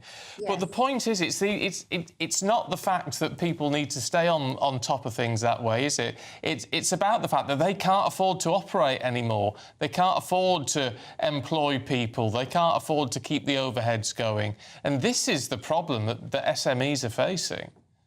Well, yes, they are facing this problem, but at the end of the day, you've got to really, it's a tough world out there and you've really got to try. But if you're able to at least keep on top of your finances, on top of your banking, keep separate accounts, you know, don't be surprised for your tax bill at the end of the year. Look, it is tough out there, but you know what? When the going gets tough, the tough have to get going, and you've got to be resilient and you've got to work extra hard. Yeah, it is tough for small businesses, but do you know what? It was tough when I started and I didn't have the kind of help we've got today. And I would reiterate to people, just don't be afraid, you know, but if you're on top of your finances, you can monitor just how your business is doing. And I know it's tough here in the UK today. I know it is, but I would just say to people, don't be afraid, work hard, and, you know, finances, it might be the last thing on your mind, but actually it needs to be the first thing. And in a way, I really feel that being made to monitor every 3 months will help those businesses. It will help them see the pitfalls earlier. Okay, Linda Plant, really good to see you on GB News Breakfast. Thank you so much. Thank you. Right, talking of money, but actually stuff you don't need to worry about. It's just straight in your pocket. It's good stuff. The Great British Giveaway. Should we hear from Cheryl, who she's our last winner, actually, and she has really been enjoying her prize, planning what she's going to do with the money. Here she is. Hi, Hi, I'm Cheryl from Essex. I won £30,000 and a luxury holiday. We've already put an offer in on a house that's been accepted, and fingers crossed, it's going swimmingly. But it is life changing. It may not be a huge amount, but it's enough to change our lives. The win has just enabled us to bring things forward a lot quicker. My husband has always wanted to go to New Zealand. It's a holiday for both of us. We rarely get time to ourselves, and I just think it will just be an amazing experience. Enter it, anyone can win. Why not give it a go? You've got nothing to lose. I had nothing to lose, so if you're not in it, you can't win it. Well, Very wise true. words from Cheryl there, and we really hope you enjoy your New Zealand trip. Stephen's very jealous. He'd like to come too. I'd love to go to New Zealand. Well, the beautiful places. Anyway, I can't go, and I can't enter this bit either, but you can. How do you fancy this? A prize package worth more than £92,000, which includes £25,000 in cash. Here are the details. It's a prize package worth over £92,000, and it could be all yours in our very latest Great British Giveaway. There's a totally tax-free £25,000 in cash that you'll be able to spend on anything you like this year. Plus, you'll also get to drive away in a brand new Benevan 122 camper van. Courtesy of Marquis Leisure, this latest 2026 model comes fully loaded with everything you'd expect. You can even drive it on your existing driving licence. Plus, it comfortably sleeps 4 people. Make sure you don't miss out on the biggest prize package of the year so far. For another chance to win a camper van and cash, text prize to 63225. One entry costs £2.50 plus one standard network rate message, or text bonus to 63225. 5 entries cost £5 plus one standard network rate message. Go to gbnews.com/win. Entries start at £2.50. Call 0903 686 3232. Calls cost £2.50 plus your network access charge, or post your name and number to GB20 PO Box 8690 Derby DE1 9TT. Entrance must be 18 or over. Lines close at 4 p.m. on the 1st of May. The winner may be contacted live after all entry routes have closed. Please check the closing time if listening or watching on demand. Good luck.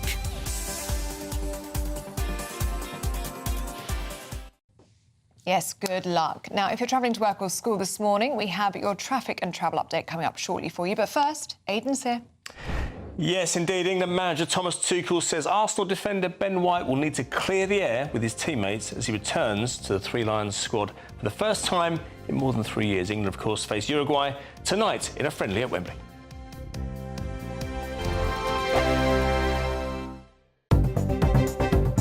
Good morning. This is the latest AI travel news from gbnews.com.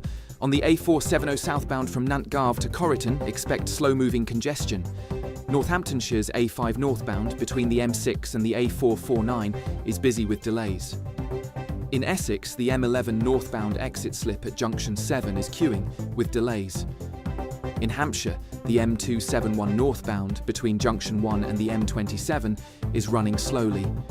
And on the trains, Avanti West Coast services are disrupted between Liverpool South Parkway and Liverpool Lime Street, while Cross Country is reporting disruption through Darlington. For more travel news, go to gbnews.com.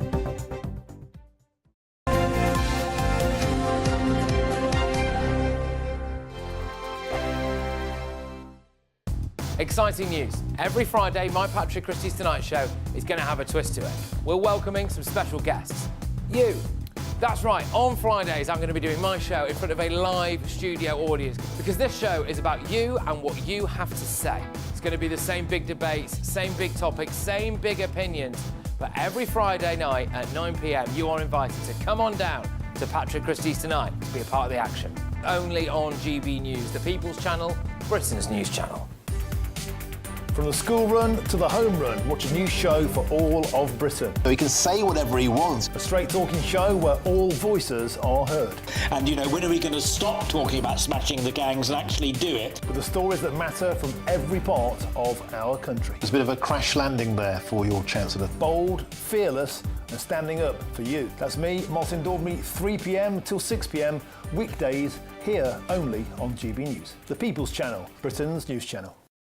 Westminster's full of talk, but out here, it's the real world. Am I allowed to talk now? No, that's it. This is where it matters, real people and real lives. That's what politics is all about. The fact has Trump made a good start? No. Straight answers, no spin, and just a couple of pints. How many fingers have I got up? About 10. So join me for Lee Anderson's Real World every Friday at 7 p.m. only on GB News. The People's Channel, Britain's news channel. Every week there are stories that shape the national conversation. Well, to be discussing that. And on Saturday Morning Live, we break them down. Is that true? This is fascinating, isn't it? The politics, the headlines, the debates everyone's talking about. And the questions that you want answered. Do you think that was a legitimate attack for him to make? What led you to set up this fantastic movement? You know what? It's a great question, Olivia. So what are you waiting for? Your weekend starts here. Saturdays at 10 a.m. only on GB News.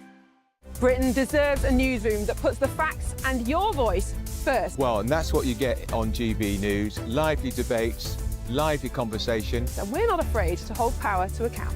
And each other. So join me, Andrew Pierce. And me, Miriam Gates, for Britain's Newsroom, weekdays from 9:30 on GB News. As soon as it hits 11 and the headlines come in, The Late Edition brings you the breaking news from all the front pages. because the news is going to happen. So get a head start today. Patrick Christie's Tonight, Late Edition. Alex Armstrong Tonight, Late Edition. From 11 o'clock every night. Only on GB News, the People's Channel, Britain's news channel. At GB News, we love to hear from you, our loyal community. So drop us a line at gbnews.com/yoursay. There you can talk to each other and also to the presenters live on air. gbnews.com/yoursay, because GB News is your channel, Britain's news channel.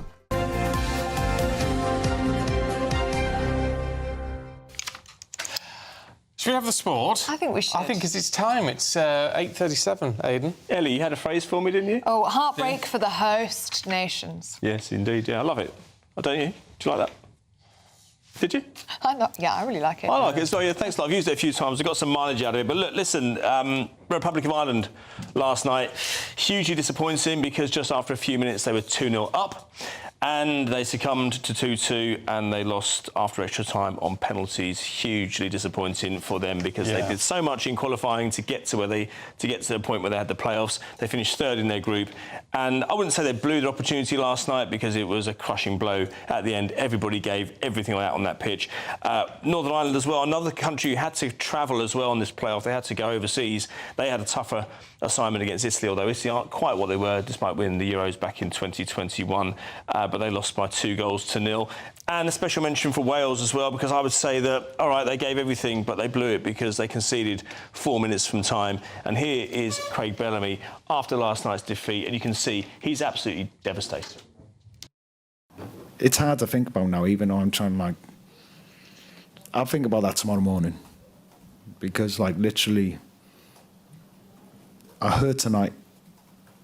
And I'm accepting to let that hurt now. It's sinking in now as I'm talking.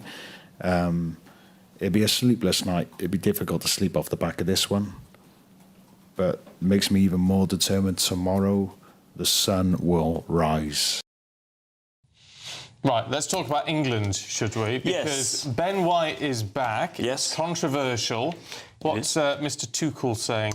Well, he gave his press conference at Wembley yesterday. We'll hear from him in a moment. But here's the backstory. Basically, during the 2022 World Cup in Qatar, just over 3 years ago now, Ben White of Arsenal left the camp halfway through because it was always rumoured that he had an argument with the coach, Steve Holland. Steve Holland's now left the scene because he departed when Gareth Southgate left. We're not quite clear. It depends on what version you believe as to why Ben left, but he didn't actually open up on it. I think the rumour was that, or the suggestion was that Steve Holland kind of accused him of not being as engaged in football as he should do. He's just one of those blokes, Stephen, who football is a job. Football is something he's exceptionally good at and he can make a great living out of it. But I've met plenty of players down the years who it just wasn't their life. Now, it sounds peculiar because it's such a privileged position, but you do get people in life who are good at their job, but it doesn't necessarily define them. I would say Ben White falls into that category. Thomas Tuchel came in, and of course, Ben White is still relatively young, and he's obviously, part of his job is that he has to assess all his options, and he thinks that Ben White is a good inclusion for the England squad with a view to going to the World Cup. And he says he deserves a second chance, but he also said he's going to have to address the England squad prior to tonight's game. I assume that's happened sometime either yesterday or today. But let's listen to Thomas Tuchel now, the England head coach. I think it is necessary that he clears the air with his teammates. And I think he does, and I think he will once players come back who were in the World Cup together with him, and then we go from there.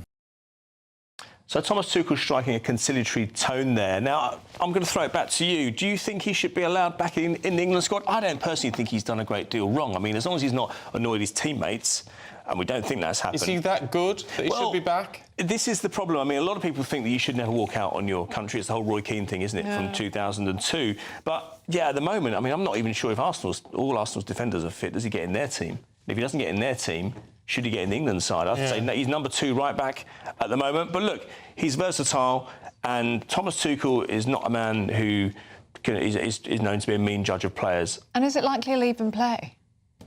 We might see him tonight off the bench. It's a friendly. I think we'll see him in the 2 games. I don't think he would insult him by calling him up and not using him at all. But look, he's a decent player. He's had a couple of injury problems as well. He could be a title winner in a few weeks' time, and he's very valuable to their squad. But look, I think that if I was in that squad, there's one of 2 views. You maybe think some of those players in those squad weren't involved in 2022, so they'll have a completely clean slate. Others in the squad might think, well, you bailed out on us when you needed us. How can we rely on you at the next World Cup? It's an interesting debate. Yeah, it certainly is. All right, Aidan, thank you very much indeed. Now, do stay with us. You'll enjoy this. The great British public's favourite advert of all time has been revealed. So do stay tuned to find out what it is. Yes, we'll have that with Susan Holder and Norman Baker in the papers before your European forecast.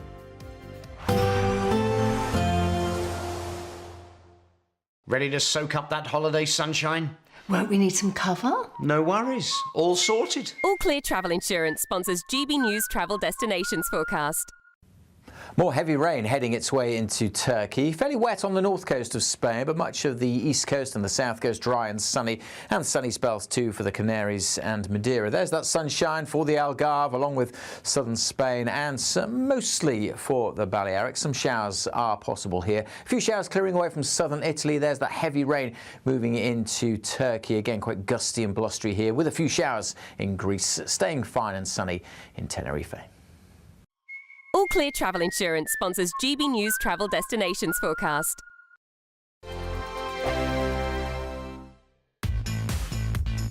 5 hosts, 5 opinions, 5 fearless debates, 5 unfiltered takes on the day's news. 5 reasons not to be anywhere else on Saturday night. This is the Saturday 5. You got me.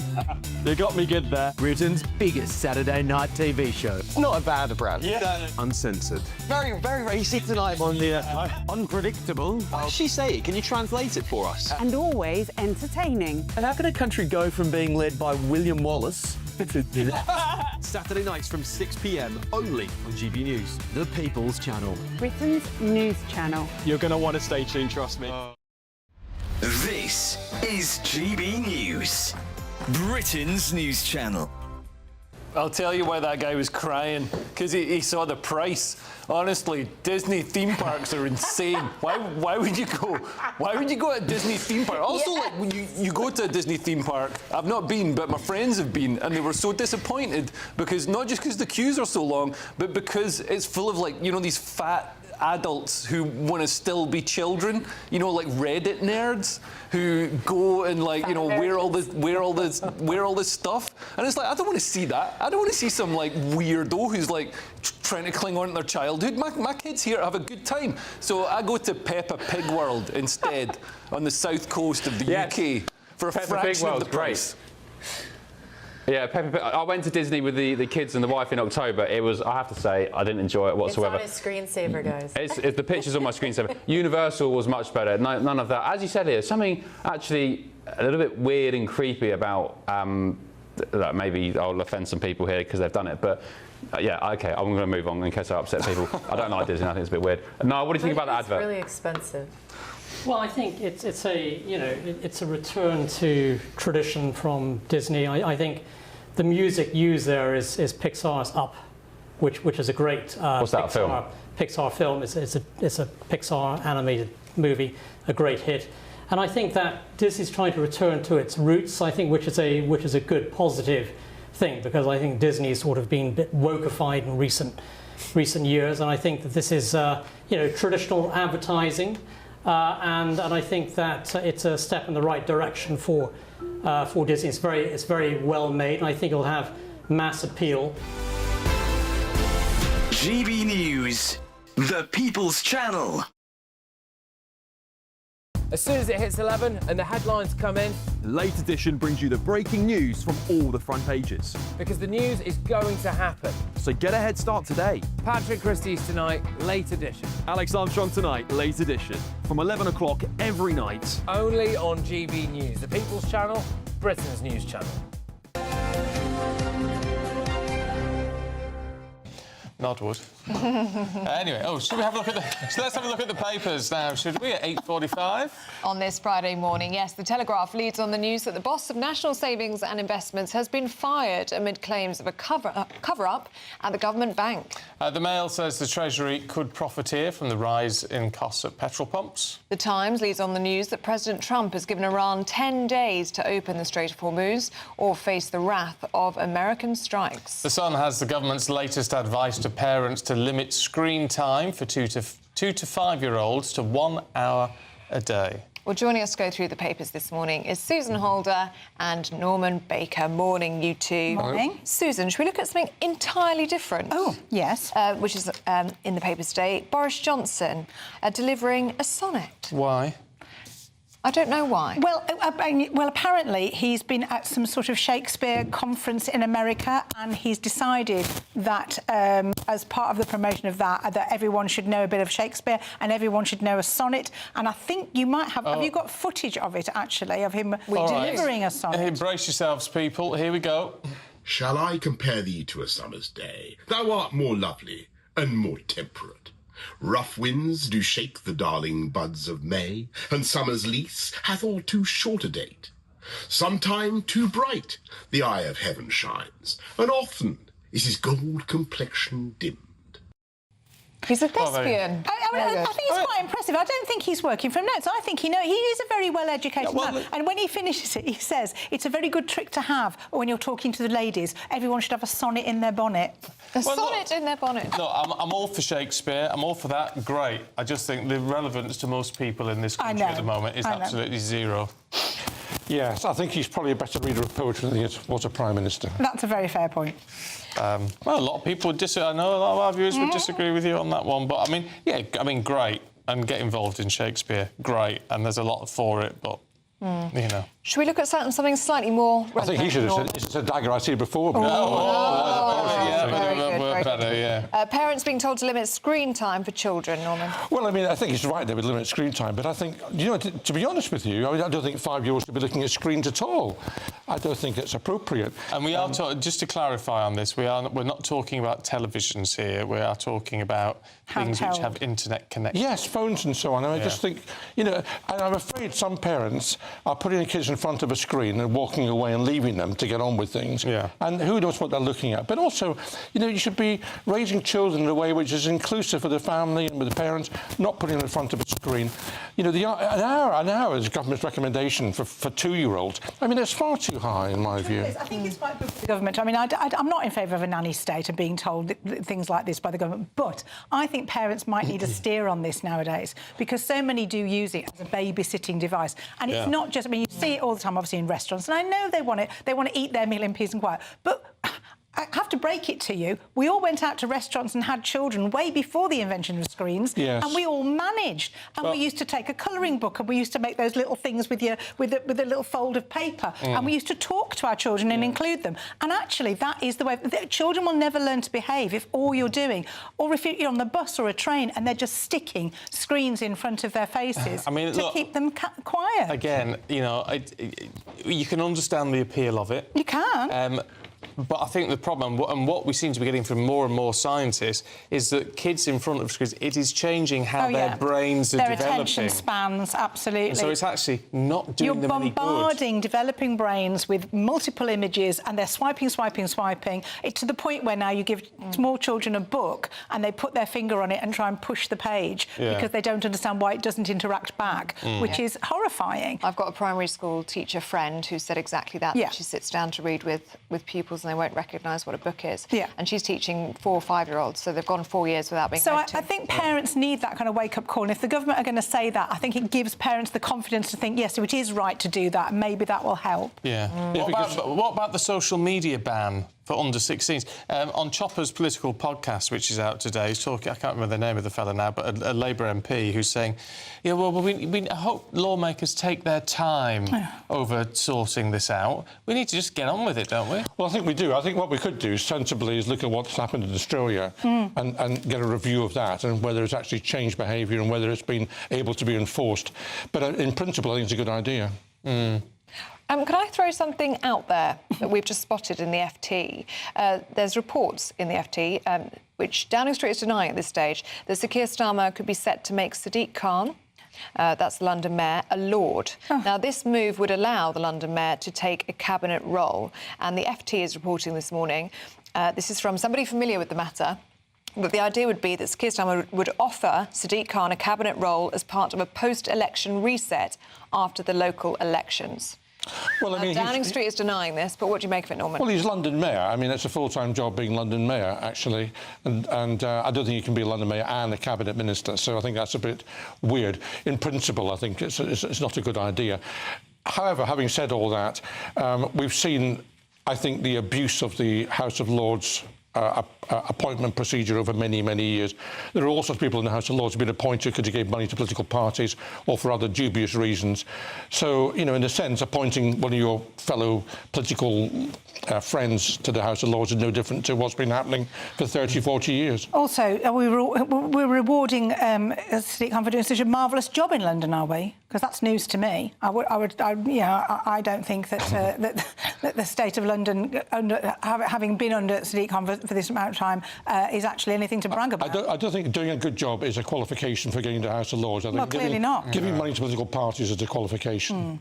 Yeah, well, it's not. I mean, look, the man has been elected 3 times and with an increased majority last time. So somebody likes But I have to say, I don't think anybody's ever gone up against him who people recognise. That's the problem. He's a big name. People know who he is, but there's been no realistic opposition. OK. Let's change tack, should we, to something which is... And I'm not surprised at this, which is interesting. It's in the Mirror. It's Britain's favourite adverts. And number 1... Yes. Is, I mean, they're all old, really. Well, they are. We can't play the sound from it because of legal reasons. But we can show you it. You could all do it along at home with your drumsticks. Yes. So it's the Cadbury's advert. Yeah, that's how it goes. So it's a gorilla playing the drums to the Phil Collins show. Here he goes. And as we know, the music kicks in and he goes dum dum dum dum dum dum dum. I almost got that on. Look, that was quite good. Very good. No rehearsal for that, can I just say? So it's been voted the top advert in the 50th anniversary of the British Arrows, which is an advertising awards body. Number 2 was a Hamlet cigar advert that had Gregor Fisher with kind of a balding head trying to light a Hamlet cigar. Do you remember? Nesbitt fella. That's right. Yeah. And 3rd was the Guinness ad where surfers were riding the waves where all the white horses. Yeah. But which actually was a really... I mean, as a piece of art, that was quite something. They are pieces of art. You've got to... excuse me. You've got 30 seconds to get a message across. So you can be very, very tight on the production of the ad. And some of them are actually fantastic. I want to know why the Smash... just outside the top 10. It's not inside the top 10. Yeah, that was a great ad. Get smashed with those little Martians. But some of the best ones. Shake and Vac. Now you see that's an advert because we all knew the freshness back. We all knew what it was for. You shake and vac and you get the freshness back with the woman kind of dancing around with her shake and vac.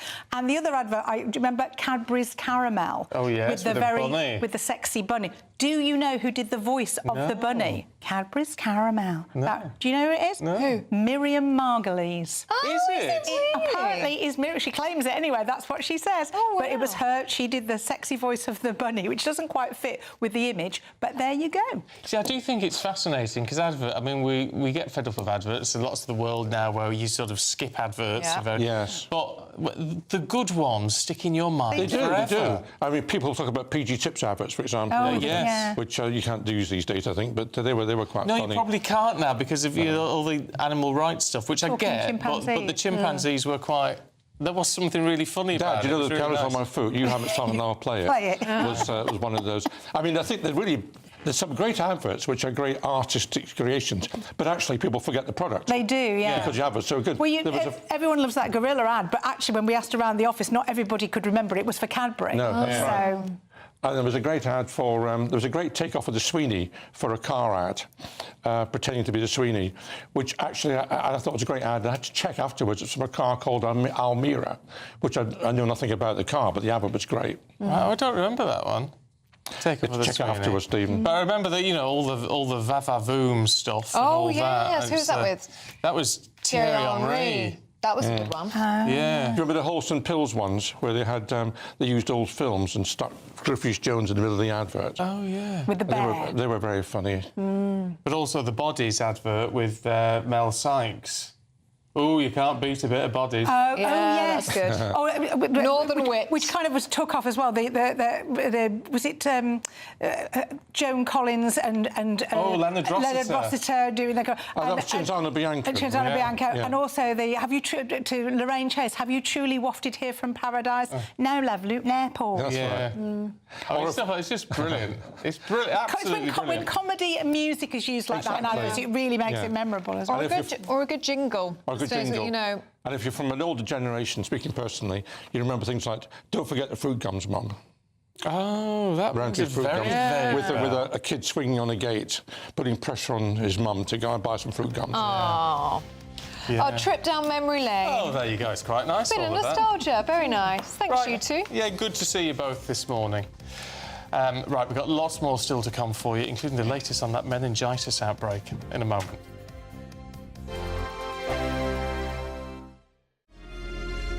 Thank you for making us Britain's #1 news channel. Together, we have built something truly extraordinary.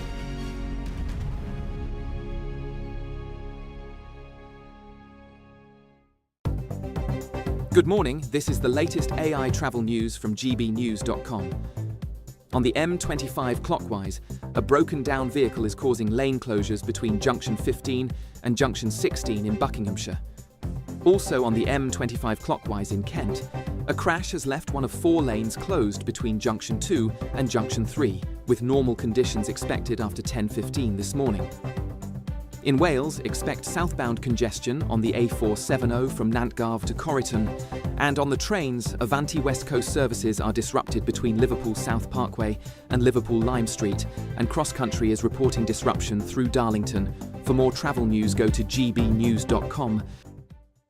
It's a prize package worth over £92,000. There's a totally tax-free £25,000 in cash that you'll be able to spend on anything you like this year. Plus, you'll also get to drive away in a brand new Benevan 122 camper van. Courtesy of Marquis Leisure, this latest 2026 model comes fully loaded with everything you'd expect. For another chance to win a camper van and cash, text prize to 63225. One entry costs £2.50 plus one standard network rate message, or text bonus to 63225. 5 entries cost £5 plus one standard network rate message. Go to gbnews.com/win. Entries start at £2.50. Call 0903 686 3232. Calls cost £2.50 plus your network access charge. Or post your name and number to GB20 PO Box 8690 Derby DE1 9TT. Entrance must be 18 or over. Lines close at 4 p.m. on the 1st of May. Please check the closing time if listening or watching on demand. Good luck.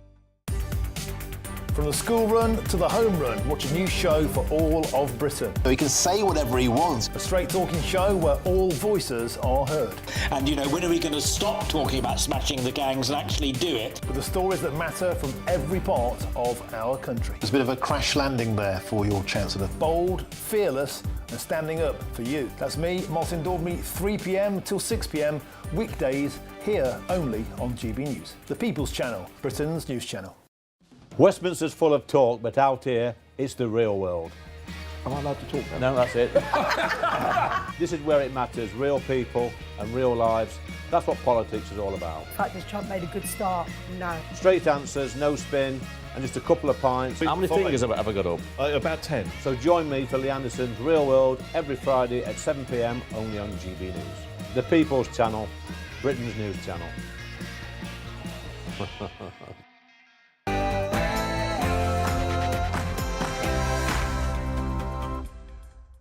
Good morning. President Trump gives Iran 10 days to open the Strait of Hormuz or suffer more strikes on their energy plants. It's after the president launched another attack on the Prime Minister, labelling UK aircraft carriers as toys. Your Prime Minister was not there, as you know. He was there after we won. He said, we'd like to send some ships. I said, we already won. We don't need them anymore. Well, it leads many to ask, is the special relationship dead in the water? Elsewhere today, the Chancellor is accused of profiteering amid soaring fuel prices, with Conservative leader Kemi Badenoch leading the charge. More pressure on the Chancellor, Rachel Reeves, to deal with the issue of fuel duty set to go up in September. Will she stop that increase? Motorists demanding it. America's biggest Conservative gathering is in full swing, and Ben Leo spoke exclusively to President Trump's former Border Control Commander-in-Chief, Greg Bovino. I'll tell you what, to our brothers and sisters there across the pond, we love you. We know what you're up against. Our citizens are up against the same thing you are when it comes to illegal immigration. Invite me over, Ben. I'll be happy to deport some illegal aliens out of England.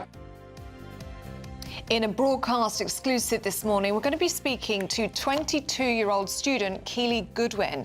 Now, she caught meningitis after sharing a vape on a night out. She's going to tell us about her road to recovery. That's in about 15 minutes' time. Not quite as cold out there this morning compared to yesterday, but it is going to be fairly cloudy with some rain and drizzle across England and Wales. Something a bit brighter further north, but showers will develop and the winds will strengthen. Join me later for a full forecast for Friday and a peek at the weekend. It's just gone 9 o'clock. I'm Stephen Dixon. I'm Ellie Costello, and this is GB News Breakfast.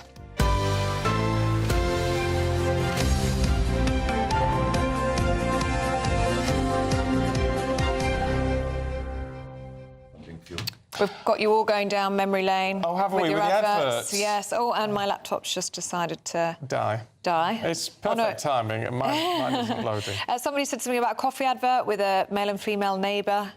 Oh, yes, and that was... I'm just going to reload. Oh, it was him who was in Buffy the Vampire Slayer and Doctor Who, and what's he called? I've forgotten his name, and I've interviewed him, which is embarrassing. And yes, I was shaking the coffee. And... Oh, yeah, very good. I'm glad you got onto that. Yeah, that was a good one, that Tony one. says bread with nout taken out.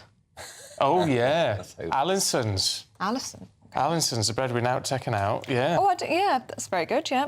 Very nice. And my laptop has died, so you might... We've got Leslie Nielsen in Red Rock Cider in the 90s. Remember that one? Oh, yeah. Mr. Soft, the mince. Oh, Mr. Soft. This is what I mean, the jingles, and it's the songs that brings it back for a lot of people, isn't it? Yeah. Yeah, the flake ad, lots of you saying... About the flake ad. About the flake ad. Only the crumbliest, flakiest chocolate tastes like chocolate never tested before. Yeah. And that, but the trouble is, the woman was in the bath and it was overflowing. What a mess to clean up. But it's all right, you laughing shopper. It's true. I mean, I always think about the practical side of this. Yeah, others think about something else on those adverts. No, they're quite suggestive. They are quite suggestive. A lot of them are. Oh, Sue Ryder says the red car and the blue car had a race. Yeah, do you remember that one? No, that was what's that one? That was from Milky Way. Yes. Ooh. Red car and the blue car had a race. Oh, yes. So lots of you heading down memory lane with these. Very nice. It's fun, isn't it? It is. Takes you right back. Anyway, there you go. From a lovely trip into the past to the present now, should we, which is less rosy. Yes. Though, make of this what you will, President Trump, he had that pause on striking Iran. Then yesterday he said he was going to give them hell. Today he's actually added another 10 days to the pause, which takes us to, I think, April the 6th, because he said the talks, which Tehran says it's not having, are going very well. Yes, but Trump does say that if things take a turn for a worse, he has got this stark warning. But they now have the chance, that is, Iran, to permanently abandon their nuclear ambitions and to chart a new path forward. We'll see if they want to do it. If they don't, we're their worst nightmare. Well, the president's announcement led to a climb down in oil prices. At home, though, the Chancellor is being accused of being the real winner of the increasing prices. Yes, Conservative leader Kemi Badenoch and top business owners have claimed that the government are cashing in on these rising fuel prices, while the Prime Minister and the Chancellor say retailers are the real profiteers. Let's talk to our political editor, Christopher Hope. Morning, Chris. What are we to make of this in terms of the Chancellor? Because she's good. The way the system is in place at the pumps, at least, you are going to make more money the higher the prices go. Of course, yeah, and VAT helps her, and she knows that. And we have got the fuel duty freeze that ends in September. Will the Chancellor look to increase that October and November before the budget? But we're told repeatedly by the government that they only increase anything at the budget. So it looks like, as things stand, that fuel duty goes up as we all go back to school, families go back to school, the country gets back to work, really, in September. That is a big worry. I've interviewed a guy called Steve Yem, a Labour MP for Mansfield, on my podcast this week. Backbench Labour MPs are very concerned about electric vehicle mandates because currently car makers are selling these vehicles at a loss or heavily discounted for them, and there's concerns it may cost jobs. This is the concerns he raised with us. 3 dozen, 30, 40? It's in that area, yes. 30 or 40? You're in the right area. Absolutely. Well, I'm only asking that, not to be intrusive, but to understand the scale of how many MPs are worried about it. You know, as well as you on your own. It's not me on my own, it's a significant number, and I think... It's 1 in 10 of the party? I guess so, and look, some of us are really concerned because we meet with workers, we meet with management, and so forth. And, you know, we hear the same thing. There's real unanimity around this question. And so, you know, some of us are very concerned about jobs in our constituencies. There you have it. That's Steve Yem. He has lots of workers in his area, Mansfield, who work at the Burnaston plant for Toyota. What the worry is, the government is just charging towards net zero. They're going to ban all new petrol and diesel cars by 2030, force everyone to buy new EVs, electric vehicles, by 2035. But I was looking at this last night. Weirdly, or perhaps not weirdly, the soaring cost of petrol is driving up electric vehicle sales. So weirdly, it's going towards the company. So here, Auto Trader figures for February: new EVs up 28% in February, used EVs up 15%. So it's quite interesting how, while the world, world goes mad or faces problems in Iran, there's all sorts of areas. It's boosting money for the coffers of the Treasury here, and also supporting the government's push towards net zero in a converse way. But in terms of the the fuel, because we've been talking about fuel duty quite a lot this morning, it's political suicide, isn't it? When we are going to be in an even worse problem, cost of living crisis for everyday people. If you increase fuel duty when it's not moved for 14 years, then you're signing your own death warrant. And they take a huge chunk of the petrol price. I think it's like 60p, I think, in every litre. It goes back to the exchequer. So it's only really arguing about a 5p increase, not a lot compared to the scale they take. They are benefiting from this, and it has this flip side of supporting EV sales in a strange way, but there's big concerns about this forcing people to buy these vehicles. Yeah, and there's also, talking about that push for net zero, the boss of M&S has been speaking this morning, essentially saying the green levies from Labour are driving up energy bills. Over half of their energy bills are on levies. Yes, and those levies, of course, are driving us all towards relying on more green energy from the North Sea wind farms and the like. Next week, there's some good news on this. We're going to see £150 off bills, capped bills come in next week on the 1st of April. The 6th of April, there's house support for pensioners and for those on benefits. So the government next week is making a big push on these money being spent to support us, but it's difficult. Yeah. Where are we in terms of things like the North Sea and the new licensing and all the rest of it? Because what I'm struggling to get my head around now is is some common sense approach to this. I'm not against renewables at all, anything like that, but we've got to have something that works, and we do need energy security. Yes. Right, which we don't seem to have at the moment. Ed Miliband seems so absolutely fundamentally opposed to new licensing. And yet the Tories say, and if you believe their figures, that if we got these fields and new licences up and running, which we could do by the autumn, it would bring in 25 billion in tax revenue, which is money we need. If nothing else, give it straight to the armed forces. Well, that's right, or even cut the benefits bill and support others for the armed forces. That's a different argument. But why would you turn down the opportunity to make that money? Well, the government says that's not right, and it would take years to drill these new wells in Rosebank and Jackdaw. The PM says, and I asked the PM about it at a press conference last Monday, he says we are doing tiebacks. We already have wells. Tiebacks means we're trying to draw more oil from the existing wells, but they say that we are now committed to this this net zero target, and that's why we are not going to drill more wells. It goes back to, with energy, you have to make calls a long way out. Remember Nick Clegg saying how he was pleased to block nuclear back in 2012. Now, if he hadn't done that, we'd have a new nuclear power plant now, and that'd be so good. Would be very handy, wouldn't it? Yes. Thanks, Christopher. Your podcast is out today, isn't it? It is, yes, called Chopper's Political Podcast, available on all good platforms. Yeah. All right. Chris, thank you very much indeed. Thank you. Now, America's biggest Conservative gathering is in full swing, and Ben Leo has secured that exclusive with President Trump's former Commander-in-Chief of the US Border Patrol, Greg Bovino. Don't apologize for a legal, ethical, and lawful mission that is designed to help the taxpayer. The citizens, the good citizens of Great Britain, never apologize for helping those citizens, because you're deporting people that shouldn't be there, criminals, folks that are robbing and taking things from your citizens. There's nothing wrong with doing that. Don't act like there is. So go at it hard. If you're going to do that in Great Britain, go at it hard and go at it with a sense of urgency. Do you think anyone in Britain would be listening? I don't know. Do you know what I struggle with slightly with that? And it's not the idea that something needs to be done, because it absolutely does. My concern is the language. OK, yeah.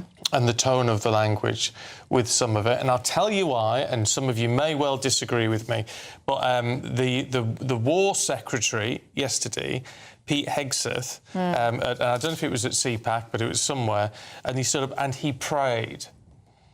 And he prayed that our bullets will find their targets, and that he prayed for violence of action in the war in Iran.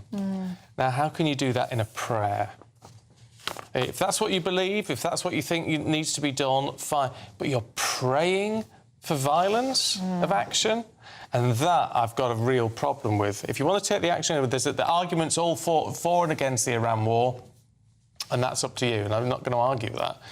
But to try and invoke Christianity for violence of action, I think, and for your bullets to find their mark, I think is problematic. That makes me really uncomfortable. It will make a lot of people very uneasy. Do let us know what you think on that one. gbnews.com/you'll say. Right, so we have a look at the giveaway. Yes. Because we need to cheer ourselves up, and who better to hear from than Cheryl, because she won our last prize, and she's been having a whale of a time planning what she's going to do. Here she is. Hi, I'm Cheryl from Essex. I won £30,000 and a luxury holiday. We've already put an offer in on a house that's been accepted, and fingers crossed, it's going swimmingly. But it is life-changing. It may not be a huge amount, but it's enough to change our lives. The win, it's just enabled us to bring things forward a lot quicker. My husband has always wanted to go to New Zealand. It's a holiday for both of us. We rarely get time to ourselves, and I just think it will just be an amazing experience. Enter it, anyone can win. Why not give it a go? You've got nothing to lose. I had nothing to lose, so if you're not in it, you can't win it. Exactly, wise words from Cheryl there. So we really hope that you enjoy your New Zealand trip. That's a good plan, I think. It's a very good plan. Would you want to be a winner? You can be. Our latest prize is worth £92,000. It's a camper van, a brilliant camper van, plus 25 grand. Here are the details. Everything you need to enjoy a super summer could be on us this year, as you could drive away with this very latest Benivan 4-berth camper van worth over £67,000. Courtesy of Marquis Leisure, this camper van is fully equipped with its own kitchen, bathroom, dinette and plenty of storage. Plus you can drive it on your existing licence. And if that wasn't enough, we'll also get your summer sorted with a further £25,000 in tax-free cash that you could spend however you like. In total, this prize package is worth over £92,000. So make sure you secure your place in the draw. For another chance to win a camper van and cash, text prize to 63225. One entry costs £2.50 plus one standard network rate message, or text bonus to 63225. 5 entries cost £5 plus one standard network rate message. Go to gbnews.com/win. Entries start at £2.50. Call 0903 686 3232. Calls cost £2.50 plus your network access charge. Or post your name and number to GB20 PO Box 8690 Derby DE1 9TT. Entrance must be 18 or over. Lines close at 4 p.m. on the 1st of May. The winner may be contacted live after all entry routes have closed. Please check the closing time if listening or watching on demand. Good luck. Yes, good luck. Now, we are thrilled to announce that GB News Breakfast has once again been nominated for Best News Programme at the Trick Awards. Yeah, we don't want to blow our own trumpet, but we've won the last 3 years. In a row. Yeah, but we can't do it without you. It's you that do it all, because it's all based on your vote. Now, if you think we should win this year, and it's entirely up to you, you can vote again by scanning the QR code on your screen. Or, if you're listening on the radio particularly, the address you need to remember is poll-trick.org.uk. Now, do stay with us. Still to come, we're going to be meeting a young woman who's on the road to recovery after catching meningitis by sharing a vape on a night out. We're speaking to her next in a broadcast exclusive.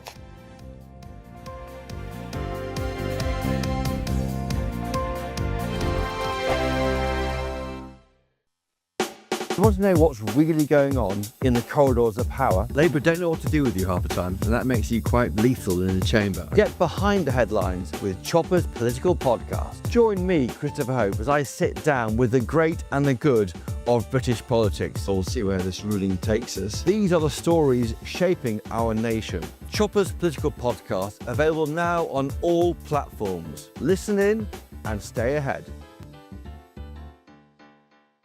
Every week, there are stories that shape the national conversation. Well, to be discussing that. And on Saturday Morning Live, we break them down. Is that true? This is fascinating, isn't it? The politics, the headlines, the debates everyone's talking about. And the questions that you want answered. Do you think that was a legitimate attack for him to make? What led you to set up this fantastic movement? You know what? It's a great question, Olivia. So what are you waiting for? Your weekend starts here. Saturdays at 10 a.m, only on GB News. I've been in Westminster for a long time, but I know that though power may be here, its effect on people's lives is across the whole of the country. We may be where rules are made, but it's where they're implemented that matters. Join me, Jacob Rees-Mogg, for forthright and frank discussion on where Britain has come from, where it's going, and where it will end up. That's State of the Nation, Monday to Thursday, 8 to 9 o'clock. Vox Populi, Vox Dei. Hi, I'm Michelle Dewberry, and my show is your opportunity to cut through all the noise and dive in headfirst to some robust debates. Ideas clash. Situation, isn't it? No, because the failure is you're deliberately avoiding my point. Nothing's held back. And if you think this is the end of it, wait for more. And we do not shy away from the difficult stuff. Sometimes I want to shake people and say, if only you understood. So join me on Jubes and Co weeknights at 6 p.m, only on GB News, Britain's news channel. Join me, Nana Akwe, for an informative, interactive news programme with a difference. It's fun. No, he didn't say that, Dave.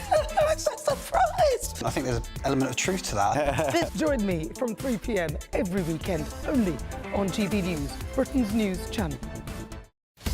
Breaking news, live updates, stories that matter. From the heart of the GB newsroom to every corner of Britain, with our team of dedicated journalists across the UK. GB News bulletins are there to deliver the latest news that matters to you. Bulletins on GB News, the People's Channel, Britain's news channel. Britain deserves a newsroom that puts the facts and your voice first. Well, and that's what you get on GB News. Lively debates, lively conversation. And we're not afraid to hold power to account. And each other. So join me, Andrew Pierce. And me, Miriam Cates, for Britain's Newsroom, weekdays from 9:30 on GB News. Now, this meningitis situation in Kent has been awful. I mean, 2 deaths and all these people infected. It's been a real concern because it can be so serious, this bacterial meningitis.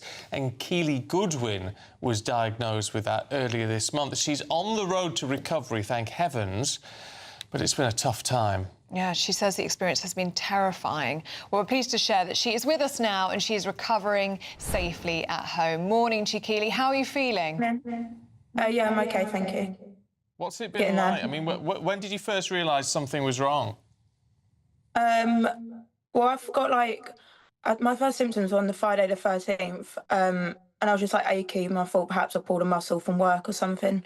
And then Saturday was when I was getting more and more unwell. And then it was getting to the point where I wasn't able to keep anything down, wasn't able to keep liquids down. My head was just in absolute agony. But I thought perhaps it was just like COVID or something. I spoke to my mum, she thought the same. Yeah. And then later on it just got worse and worse, and then sort of collapsed, and then found out I had a seizure from that. Oh my God. We were speaking to your mum last week, Keely, and she was saying thank goodness for your flatmate because you weren't very well, but they were the ones that sounded the alarm. Yeah, they were like checking on me because they could obviously hear I just weren't well. And then, yeah, she found me when I like collapsed, and then they called the ambulance, and then, yeah, got taken to hospital. I mean, how quickly from being in? I mean, they must have diagnosed you pretty quickly, but in terms of you starting to feel any improvement, did it take a while? Yeah, like so I got diagnosed on the Sunday, and then for the whole week, just felt exhausted, tired, like very weak. I was napping all the time, which I never do. I'm usually full of energy, always out and about. So it really just sort of knocked me back sort of thing. So where do you think you actually contracted it from, Keely? The only thing that I can think is the club, because that's where the cases are being linked back to. I was there there's a few times I did go within the month. Yeah, that's where it's believed to have got it. And, sorry, and it was sharing a vape, was it, on that night out? Yeah, but I don't think it was that, because my friend who I shared the vape with, he was fine.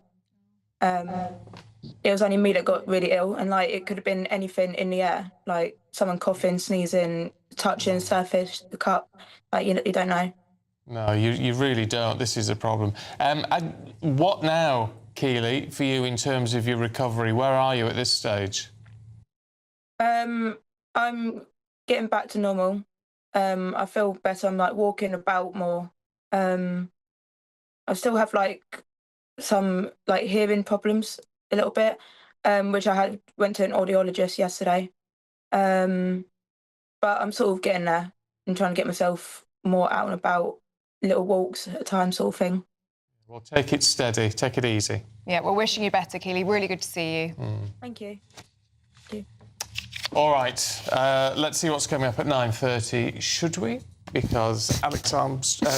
yeah, you got it right. That is him, yeah. I looked at you and just went... Am I Andrew? I just suddenly thought, no, it is, but it is you. It is Sorry, you got mine in this week. You did, yeah. And Miriam Cates. Hello. Good morning, both of you. Good morning. Good to be here. What have you got for us? Well, of course, we can't not talk about Sadiq Khan, because it looks like he's going to be made a lord in order to put him in the cabinet to save Sir Keir Starmer. And we've got a GB News exclusive, and we're going to be talking about if the world is overpopulated, and we've got your weather.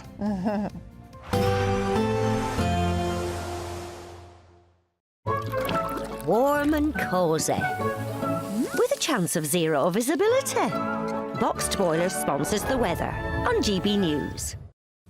Morning, welcome to your latest weather update from the Met Office here on GB News. Today, a fairly dull, damp affair for most of England and Wales. For Scotland and Northern Ireland, something a bit brighter, some sunshine, but also some showers and a cold wind picking up, particularly in the far northwest, where the showers will turn to snow over the hills and mountains. Dull, damp, rain and drizzle across much of England and Wales. Should cheer up a little bit over northern England and North Wales through the afternoon, but further south it'll just stay a bit grey. It is a bit milder than it has been.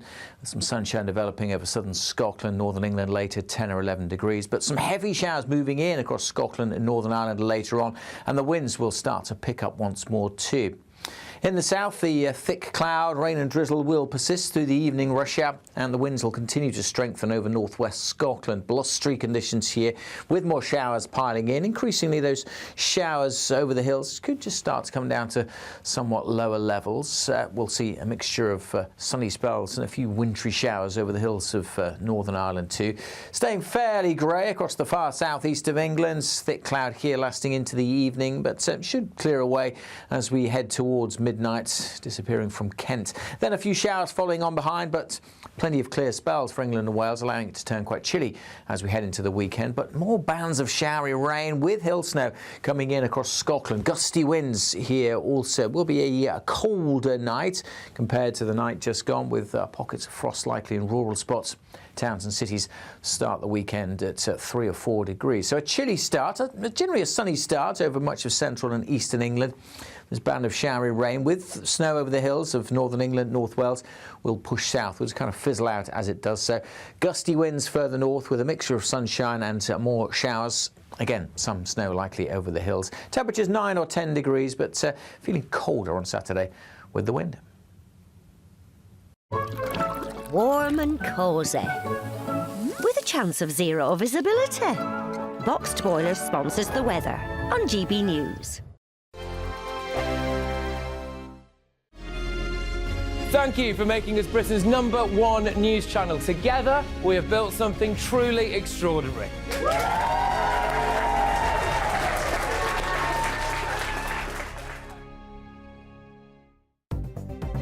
Good morning. This is the latest AI travel news from gbnews.com. On the A470 southbound, expect